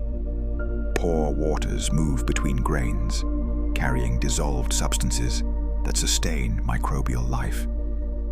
These organisms live at the edge of habitability, dividing infrequently and persisting through patience rather than abundance. The presence of life within sediments further blurs the boundary between the living ocean and the rocky earth beneath it. Here, biology and geology are interwoven, linked by shared chemistry and heat. From time to time, subtle disturbances ripple through these layers. A distant earthquake may rearrange sediments slightly. A change in current may alter deposition rates. Yet these events are rare and gentle compared to the turbulence of the surface world. Above the sediments, the water remains dark and still. The vast majority of the deep ocean exists far from vents and seeps, sustained not by concentrated chemical energy, but by the slow rain of material from above and the steady recycling performed by microbes. This contrast highlights the role of hydrothermal vents as accents rather than dominants. They punctuate the deep ocean with localized intensity, but they do not overwhelm its overall character. Instead, they add texture to a system defined by calm. The Earth's internal heat, though essential, is only one contributor among many. Gravity drives circulation. Chemistry enables transformation. Time allows everything to unfold without haste. As we step back from the immediacy of vent life, a wider picture comes into focus. The deep ocean is not a place of constant novelty, but of enduring patterns. Its processes repeat quietly, maintaining balance across immense scales. In this broader context, chemosynthesis becomes one expression of a larger principle. Life adapts to whatever steady energy sources are available. Where light fades, chemistry takes its place. Where chemistry thins, patience prevails. This adaptability does not require speed or complexity. It requires alignment with the environment. In the deep ocean, alignment is achieved through restraint. As this chapter settles, the heat beneath the sea recedes into a supporting role. It remains present, shaping certain habitats and processes, but it no longer dominates the narrative. What comes next is an environment defined less by gradients and more by vastness. Ahead, the seafloor stretches outward into plains and trenches that extend for thousands of kilometers. There, life continues under different constraints, guided by depth, pressure, and time, rather than by concentrated sources of energy. The transition will be gentle, just as it has been throughout our descent. There is no boundary to cross, only a gradual widening of space and stillness. With the understanding of Earth's internal heat now resting quietly within us, we allow the ocean to carry us onward, into regions where the deepest calm of the planet reveals itself. Before leaving the influence of heat entirely, it is worth noticing how quietly it persists, even when it is no longer concentrated. The ocean floor, cooled and dark, still carries the memory of warmth within its minerals and fluids. This memory does not announce itself. It lingers as slow reactions, faint gradients, and steady exchanges that continue long after visible activity has faded. Water that once passed through hot rock continues its journey outward, altered in subtle ways. Its chemistry bears traces of interaction with the crust, traces that spread gradually through deep circulation. In this manner, the planet's interior leaves gentle signatures far beyond the places where vents rise.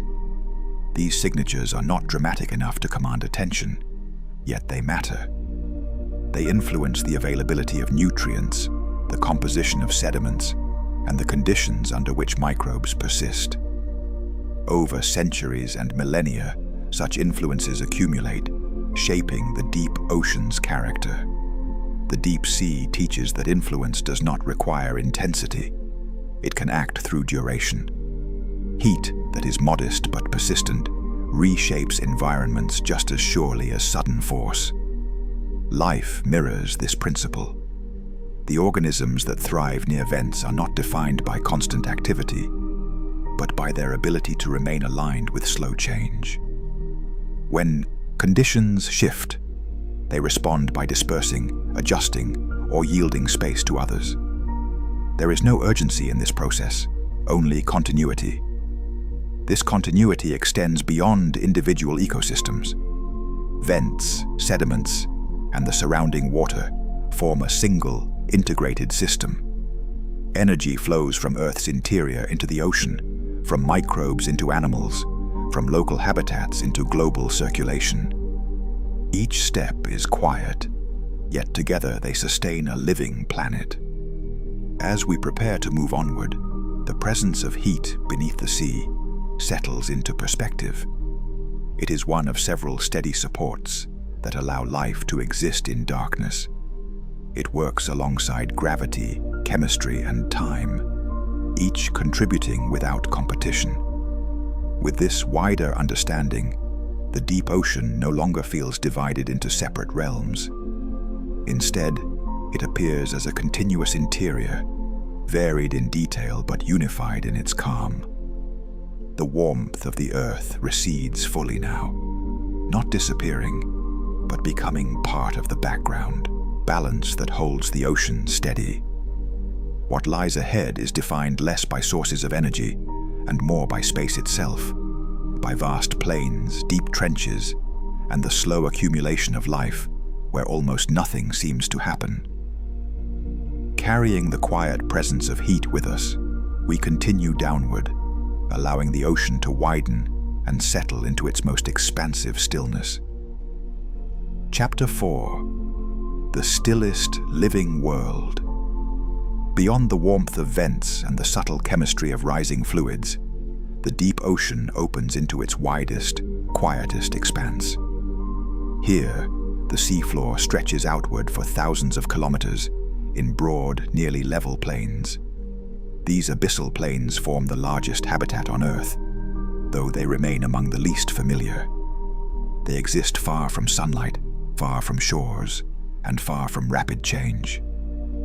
The water above these plains is dark, cold, and remarkably uniform. Temperature varies little across vast distances. Pressure remains immense but steady.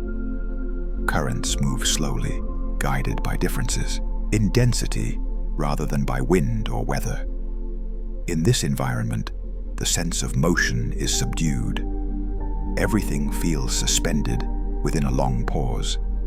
The seafloor itself is covered by fine sediments, accumulated over immense spans of time. Grain by grain, material settles from the water column above. Some of it originates near the surface, in the remains of microscopic organisms that once floated in sunlight. Other particles arrive as dust carried by the atmosphere, or as minerals released from distant continents and transported by rivers before entering the sea. This steady descent of material is often called marine snow. The name captures its appearance, but not its pace. Unlike snowfall, which can arrive suddenly, marine snow drifts continuously and quietly. Individual particles may take weeks or months to reach the seafloor, changing shape and composition along the way as microbes and small animals interact with them. By the time marine snow reaches the abyssal plains, much of its original energy has been consumed. What remains is sparse but persistent. It is enough to sustain life, but only when used carefully. Life on the abyssal plains reflects this scarcity. Organisms are often small, slow-moving, and widely spaced. Encounters are infrequent. Each individual occupies a large area relative to its size, minimizing competition and allowing limited resources to be shared across distance. Many animals here live directly on or within the sediment. Worms burrow gently through the soft layers, ingesting material and extracting what nutrients they can.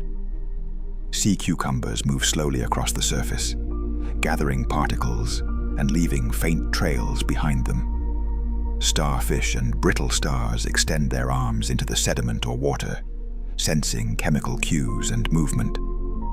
These movements are unhurried and precise. There is no advantage to speed in an environment where food arrives slowly and unpredictably. Energy conservation governs every action. The sediments themselves are alive with microscopic activity. Bacteria inhabit the spaces between grains, processing organic matter and recycling nutrients. Their activity is slow but continuous, shaping the chemistry of the seafloor over time. Oxygen penetrates only the uppermost layers of sediment.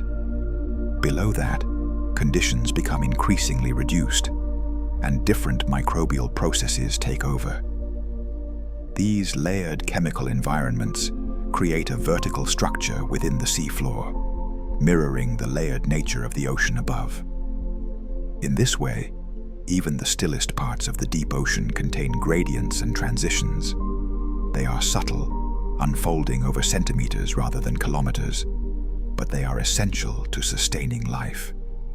The abyssal plains are interrupted occasionally by features that rise above the sediment.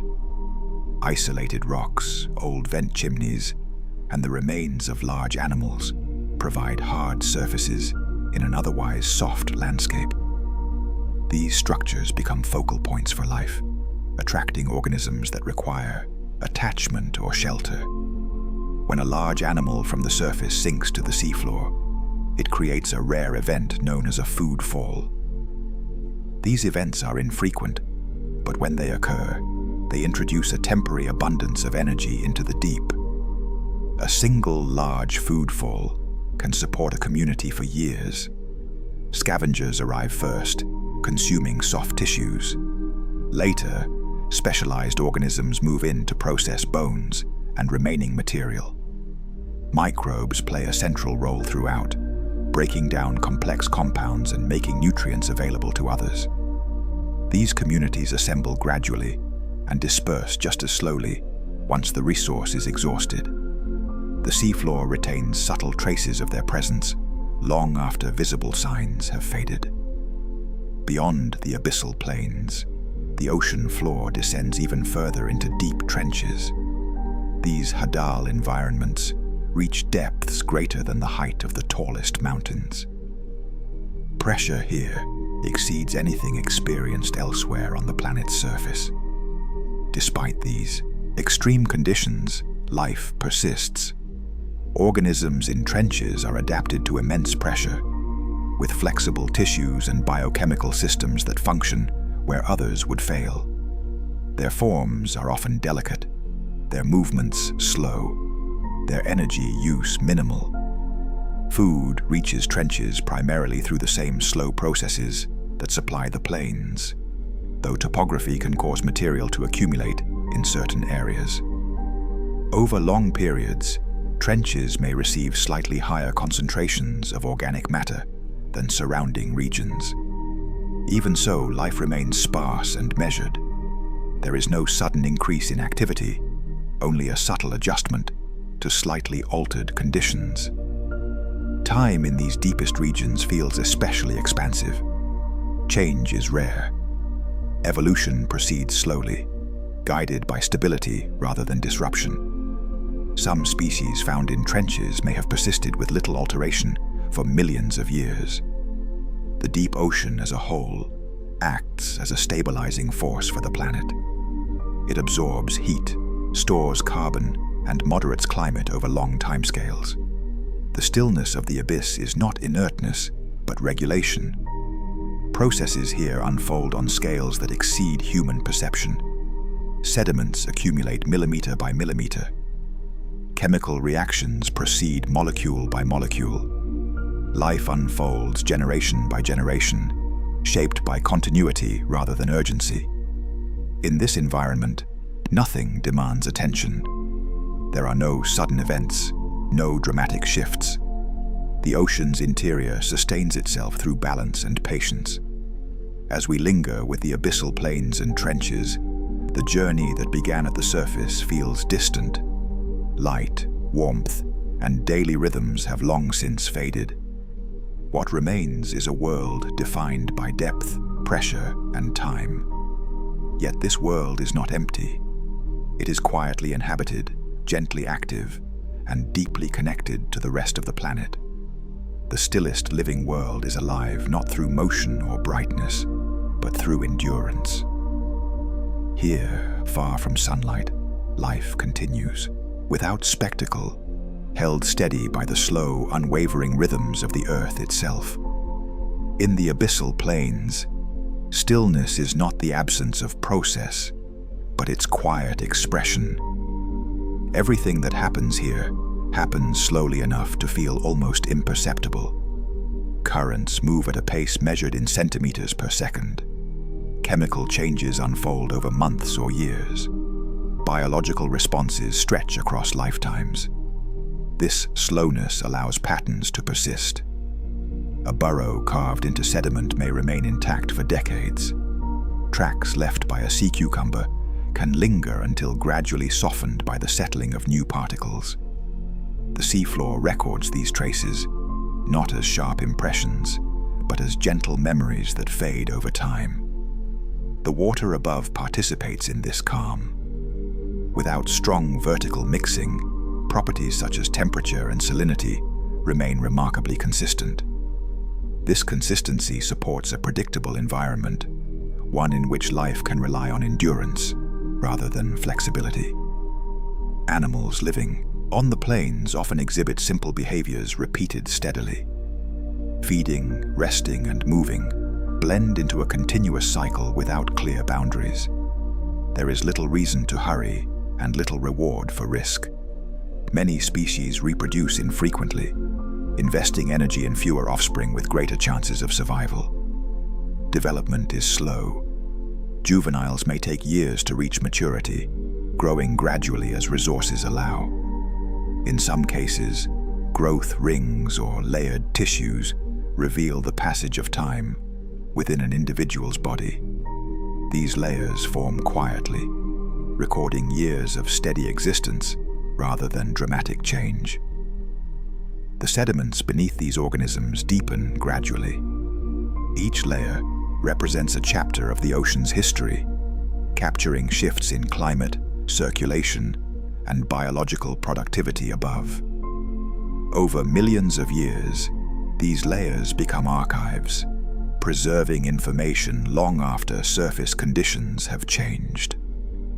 Within the sediments, microbes adapt to increasingly limited resources as depth increases.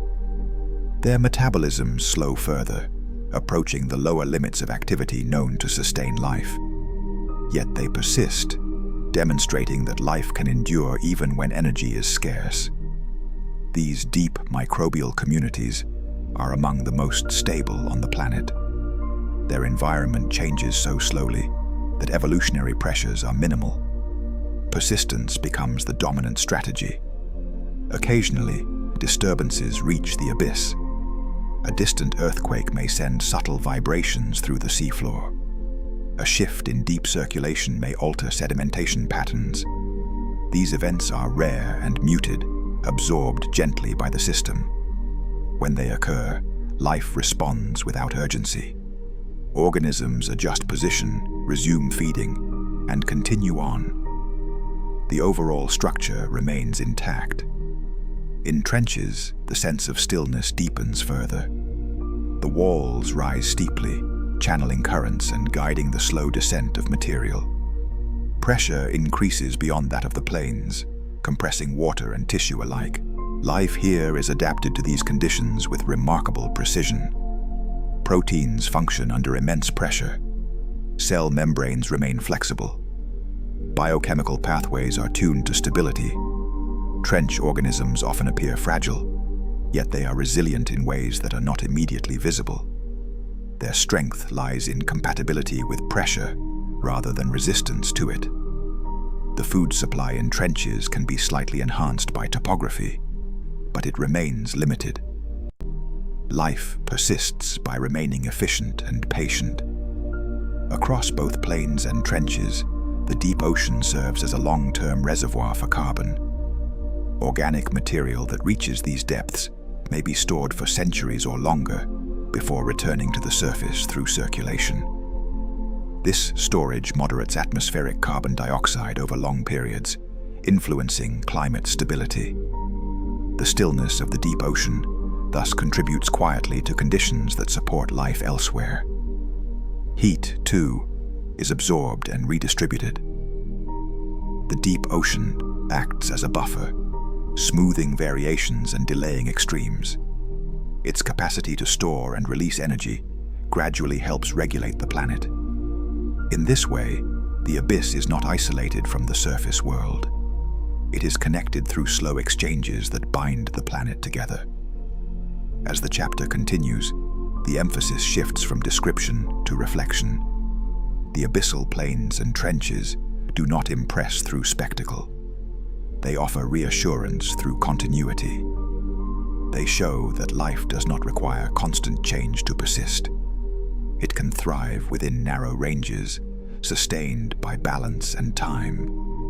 The deepest parts of the ocean remind us that stability itself can be a form of abundance.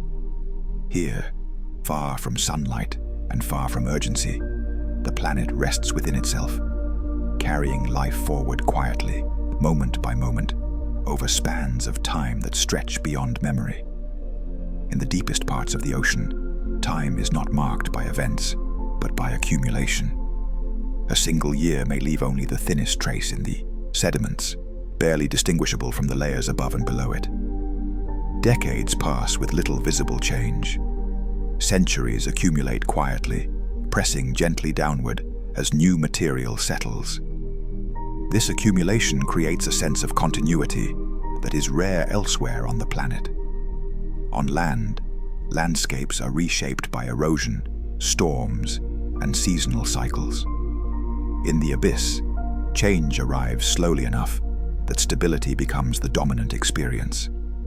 Marine snow continues its steady descent, linking the surface world to the depths even here. Each particle carries a history shaped by sunlight, currents, and living processes far above. By the time it reaches the abyssal plains, that history has been transformed, yet it remains connected to its origin. Organisms living on the plains depend on this connection, however faint it may be. They respond not to abundance, but to consistency. The steady arrival of small amounts of material is enough to sustain life when it is used carefully. Feeding behaviors reflect this balance. Some animals ingest sediment directly, extracting organic material as they pass it through their bodies. Others filter particles from the water just above the seafloor. In both cases, efficiency matters more than speed. The low density of life means that interactions are spread out over space. Individuals may travel long distances relative to their size over the course of their lives, guided by subtle chemical cues and gradients rather than by landmarks. This wandering is slow and unforced. It reflects trust in the environment's stability, an understanding that suitable conditions are likely to persist. Within the sediments, microbial communities adapt to diminishing energy availability with depth. Their metabolic rates decrease steadily, approaching the minimum levels known to sustain cellular function. Yet even at these limits, life continues. These microbes may divide only once every few years or even decades. Their existence challenges assumptions about what it means to be alive, demonstrating that activity can be extremely slow, and still remain viable. The chemical processes they mediate continue regardless of pace. Nutrients are recycled, gases are transformed. The sediment remains active, though its activity is almost invisible. Occasionally, material arrives that disrupts this steady rhythm. A distant landslide may send a pulse of sediment cascading into the deep. A rare food fall may introduce a temporary concentration of energy. These events are noticeable, but they do not overturn the system. Instead, life absorbs them gradually. Communities assemble slowly, then disperse as conditions return to baseline. The memory of the event fades into the sediment record. In trenches, the sense of depth intensifies further. The surrounding walls channel material downward, creating subtle variations in resource availability. Over long periods, these variations can support slightly denser communities, though activity remains measured. Pressure at these depths is immense, yet it is constant. Organisms are not crushed because they do not resist. Their bodies yield, their chemistry adapts, and equilibrium is maintained. Proteins fold in ways that remain stable under compression. Cellular processes continue without strain. Life fits the environment rather than opposing it. The Hadal zone represents one of the most stable environments on Earth in terms of temperature and chemical conditions. This stability supports lineages that persist over deep time with minimal change. Such persistence does not imply stagnation. Small variations still occur. Mutations arise. Selection acts gently. Over millions of years, diversity emerges through patience rather than upheaval. The deep ocean's role as a climate regulator becomes clearer at this scale. Heat absorbed from the surface is stored and redistributed slowly. Carbon is sequestered and released over long intervals. These processes moderate extremes, smoothing the planet's rhythms. Though invisible, this moderation supports conditions that allow surface ecosystems to flourish. The stillness below underwrites the dynamism above. As we remain with the abyssal plains and trenches, the ocean's interior feels less like a distant place and more like a foundation. It supports the planet quietly, without drawing attention to itself. The journey that began with sunlight and motion now rests in depth and time. The transition has been gradual at every step, guided by continuity rather than division. Here, in the stillest living world, life persists not by striving, but by enduring. The ocean holds this endurance gently, carrying it forward through ages that pass without urgency. When time stretches into such vast scales, the idea of history changes. In the deep ocean, history is not a sequence of dramatic moments, but a layering of quiet continuity. Each thin band of sediment marks a period during which the planet breathed, cooled, warmed, and shifted almost imperceptibly. These layers preserve traces of ancient climates, recording changes in ocean circulation and productivity that unfolded over thousands or millions of years. Long after surface environments have transformed, the abyss retains a calm record of what once was. Within this record, life adapts subtly. Species shift their ranges by small amounts. Body forms change gradually. Behaviors are refined rather than replaced.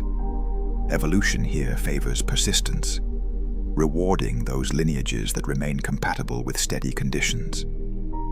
Longevity becomes a defining trait. Many deep-sea organisms live far longer than their surface relatives.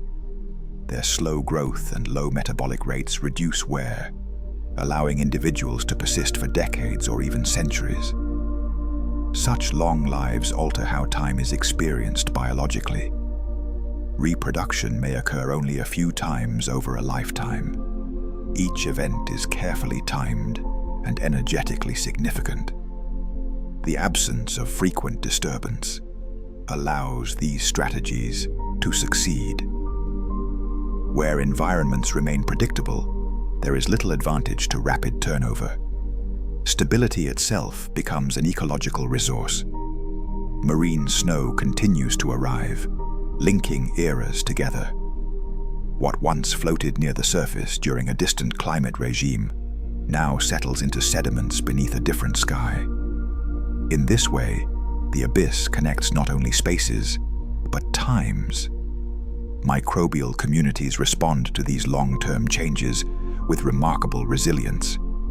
They adjust slowly, maintaining function even as inputs vary. Their persistence ensures that fundamental processes continue uninterrupted. These microbes operate at the threshold of activity, yet their cumulative effect shapes the ocean's chemistry. Over immense periods, their quiet work influences the distribution of nutrients and the balance of gases. The deep ocean thus acts as both memory and moderator. It records change while also softening its impact. Occasionally, the stillness is punctuated by subtle reminders of the planet's dynamism. Tectonic shifts alter the shape of the seafloor. New ridges rise, trenches deepen, and old structures erode slowly beneath accumulating sediment. These changes occur on timescales that allow life to adapt without shock. Migration, dispersal, and gradual adjustment replace sudden displacement. Even mass extinctions that reshape surface ecosystems leave a muted imprint here. While losses occur, the deep ocean often experiences less dramatic disruption, preserving lineages that vanish elsewhere. This relative continuity highlights the abyss as a refuge across deep time, a place where life can endure through planetary transitions. As we approach the close of this chapter, the scale widens further. The abyssal plains and trenches are not isolated pockets, but parts of a single, interconnected interior ocean that encircles the globe. Water moves slowly between basins, carrying heat and dissolved substances along pathways that span centuries. This circulation binds the deep ocean into a unified system. Through this system, the stillest living world supports the most dynamic. The stability below underwrites variability above. Forests grow, climates shift, and species rise and fall at the surface, all while the deep ocean remains steady, absorbing change and releasing it gradually. The journey downward that began with light now finds its rest in depth. There is nowhere further to descend, only space to remain. Here, at the ocean's quiet heart, life does not rush toward an outcome. It simply continues. In this continuation, the planet finds balance. And in this balance, the deepest calm of Earth reveals itself fully, not as emptiness, but as enduring presence. At this depth, the ocean feels complete. There is no sense of anticipation, no expectation of change. The environment has settled into a form that persists through long ages, shaped by forces that move too slowly to be noticed in a single lifetime. The abyssal plains and trenches hold the planet in a state of quiet equilibrium. Heat absorbed from the surface is released only gradually. Carbon carried downward is stored patiently, returned to circulation on timescales that soften its impact. These processes do not hurry, and because of that, they stabilize. Life within this equilibrium reflects the same qualities. Organisms neither expand rapidly nor disappear quickly. Populations rise and fall gently, guided by availability rather than competition. Survival is measured not by dominance, but by fit. The forms of life here seem almost minimal, yet they are complete. Nothing essential is missing. What appears sparse from a distance is, up close, precisely tuned. Pressure, cold, and darkness are not challenges to be overcome, but conditions to be accepted. Life persists by yielding rather than resisting, by aligning with what remains constant. The deep ocean demonstrates that abundance does not require excess. It requires continuity, a small but steady supply, maintained over time, can support existence indefinitely. As marine snow continues to fall, its particles linking surface moments to deep time, the abyss quietly integrates the planet's history. Every era contributes something, however faint, to the layers below.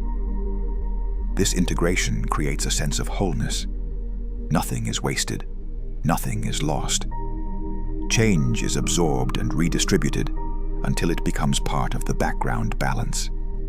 In this way, the stillest living world acts as a keeper of equilibrium. It holds the planet's variability within bounds, ensuring that extremes remain temporary. As the journey concludes, the contrast with the surface becomes clear. Above, light moves quickly, seasons turn, and life responds in bursts. Below, depth holds everything gently, allowing time to stretch without strain. The descent that began with motion and brightness now rests in stillness. There is no need to return upward. The ocean's interior offers a place where nothing presses forward. Here, life continues quietly, neither striving nor retreating, simply remaining. The deepest parts of the earth do not demand attention. They do not display their importance. Yet without them, the planet would lose its balance. And so, far from sunlight, far from noise, and far from urgency, the ocean keeps its long vigil, steady, patient, and alive. In this vigil, there is a sense of guardianship. The deep ocean watches over the planet, not through awareness, but through function. Its vast volume absorbs what would otherwise be overwhelming. Heat that might drive rapid change is taken in and released slowly. Carbon that might accumulate quickly in the atmosphere is stored, dissolved, and carried along pathways measured in centuries. This slow handling of energy and matter allows the surface world to remain dynamic without becoming unstable. Storms may rage above, climates may shift, and ecosystems may rise and fall. Yet the deep ocean provides a counterweight, a place where variation is softened and extremes are delayed. The stillness here is therefore active in its own way. It does not resist change outright, but it reshapes its timing. By stretching processes across long intervals, it gives life elsewhere the opportunity to adapt rather than collapse. Life within the abyss participates in this quiet guardianship. Each organism, by living slowly and efficiently, contributes to the broader balance. Metabolism proceeds at a pace that matches supply. Waste is recycled carefully. Nothing accelerates beyond what the environment can support. This collective restraint creates resilience. When conditions fluctuate, the system bends rather than breaks. Recovery is possible because nothing is pushed to exhaustion. The deep ocean also reminds us that importance does not always correlate with visibility. The most influential processes on the planet often occur far from view, unfolding without spectacle. They do not announce themselves, yet they shape outcomes on a global scale. As time continues to pass, the abyss remains largely unchanged in appearance, even as the world above transforms repeatedly. Continents drift, ice advances and retreats, species emerge and vanish. Through it all, the deep ocean holds steady, maintaining continuity beneath change. In this sense, the abyss can be understood as a stabilizing memory, a place where the planet keeps itself grounded.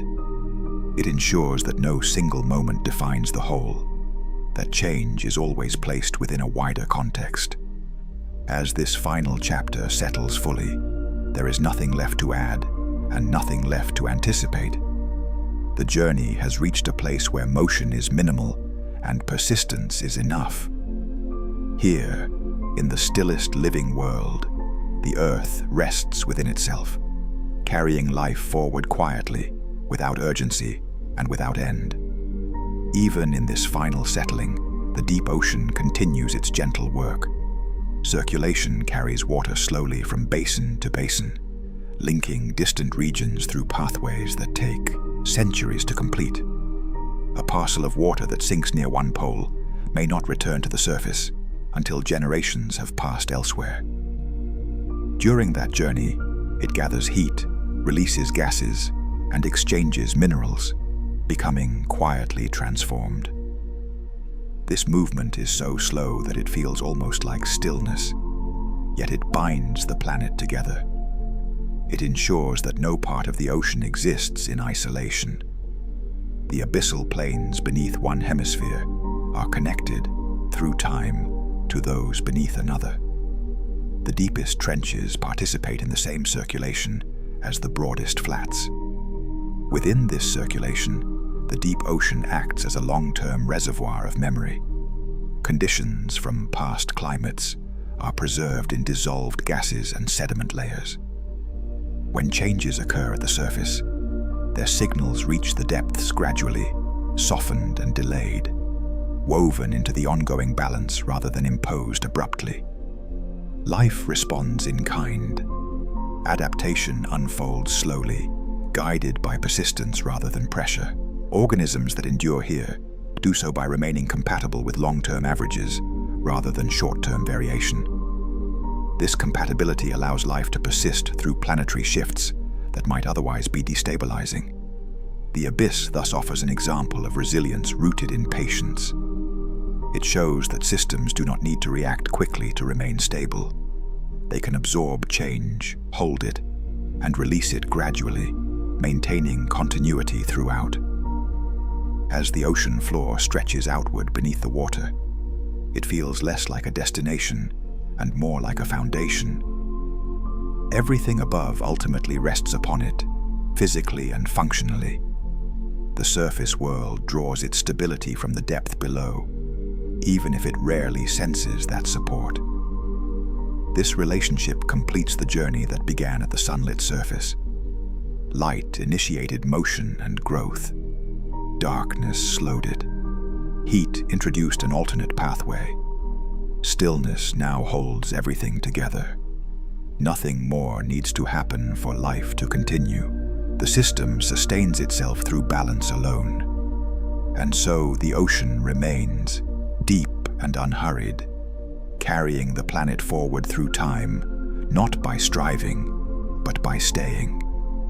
In this quiet persistence, the Earth finds its longest breath, held gently within the stillest living world.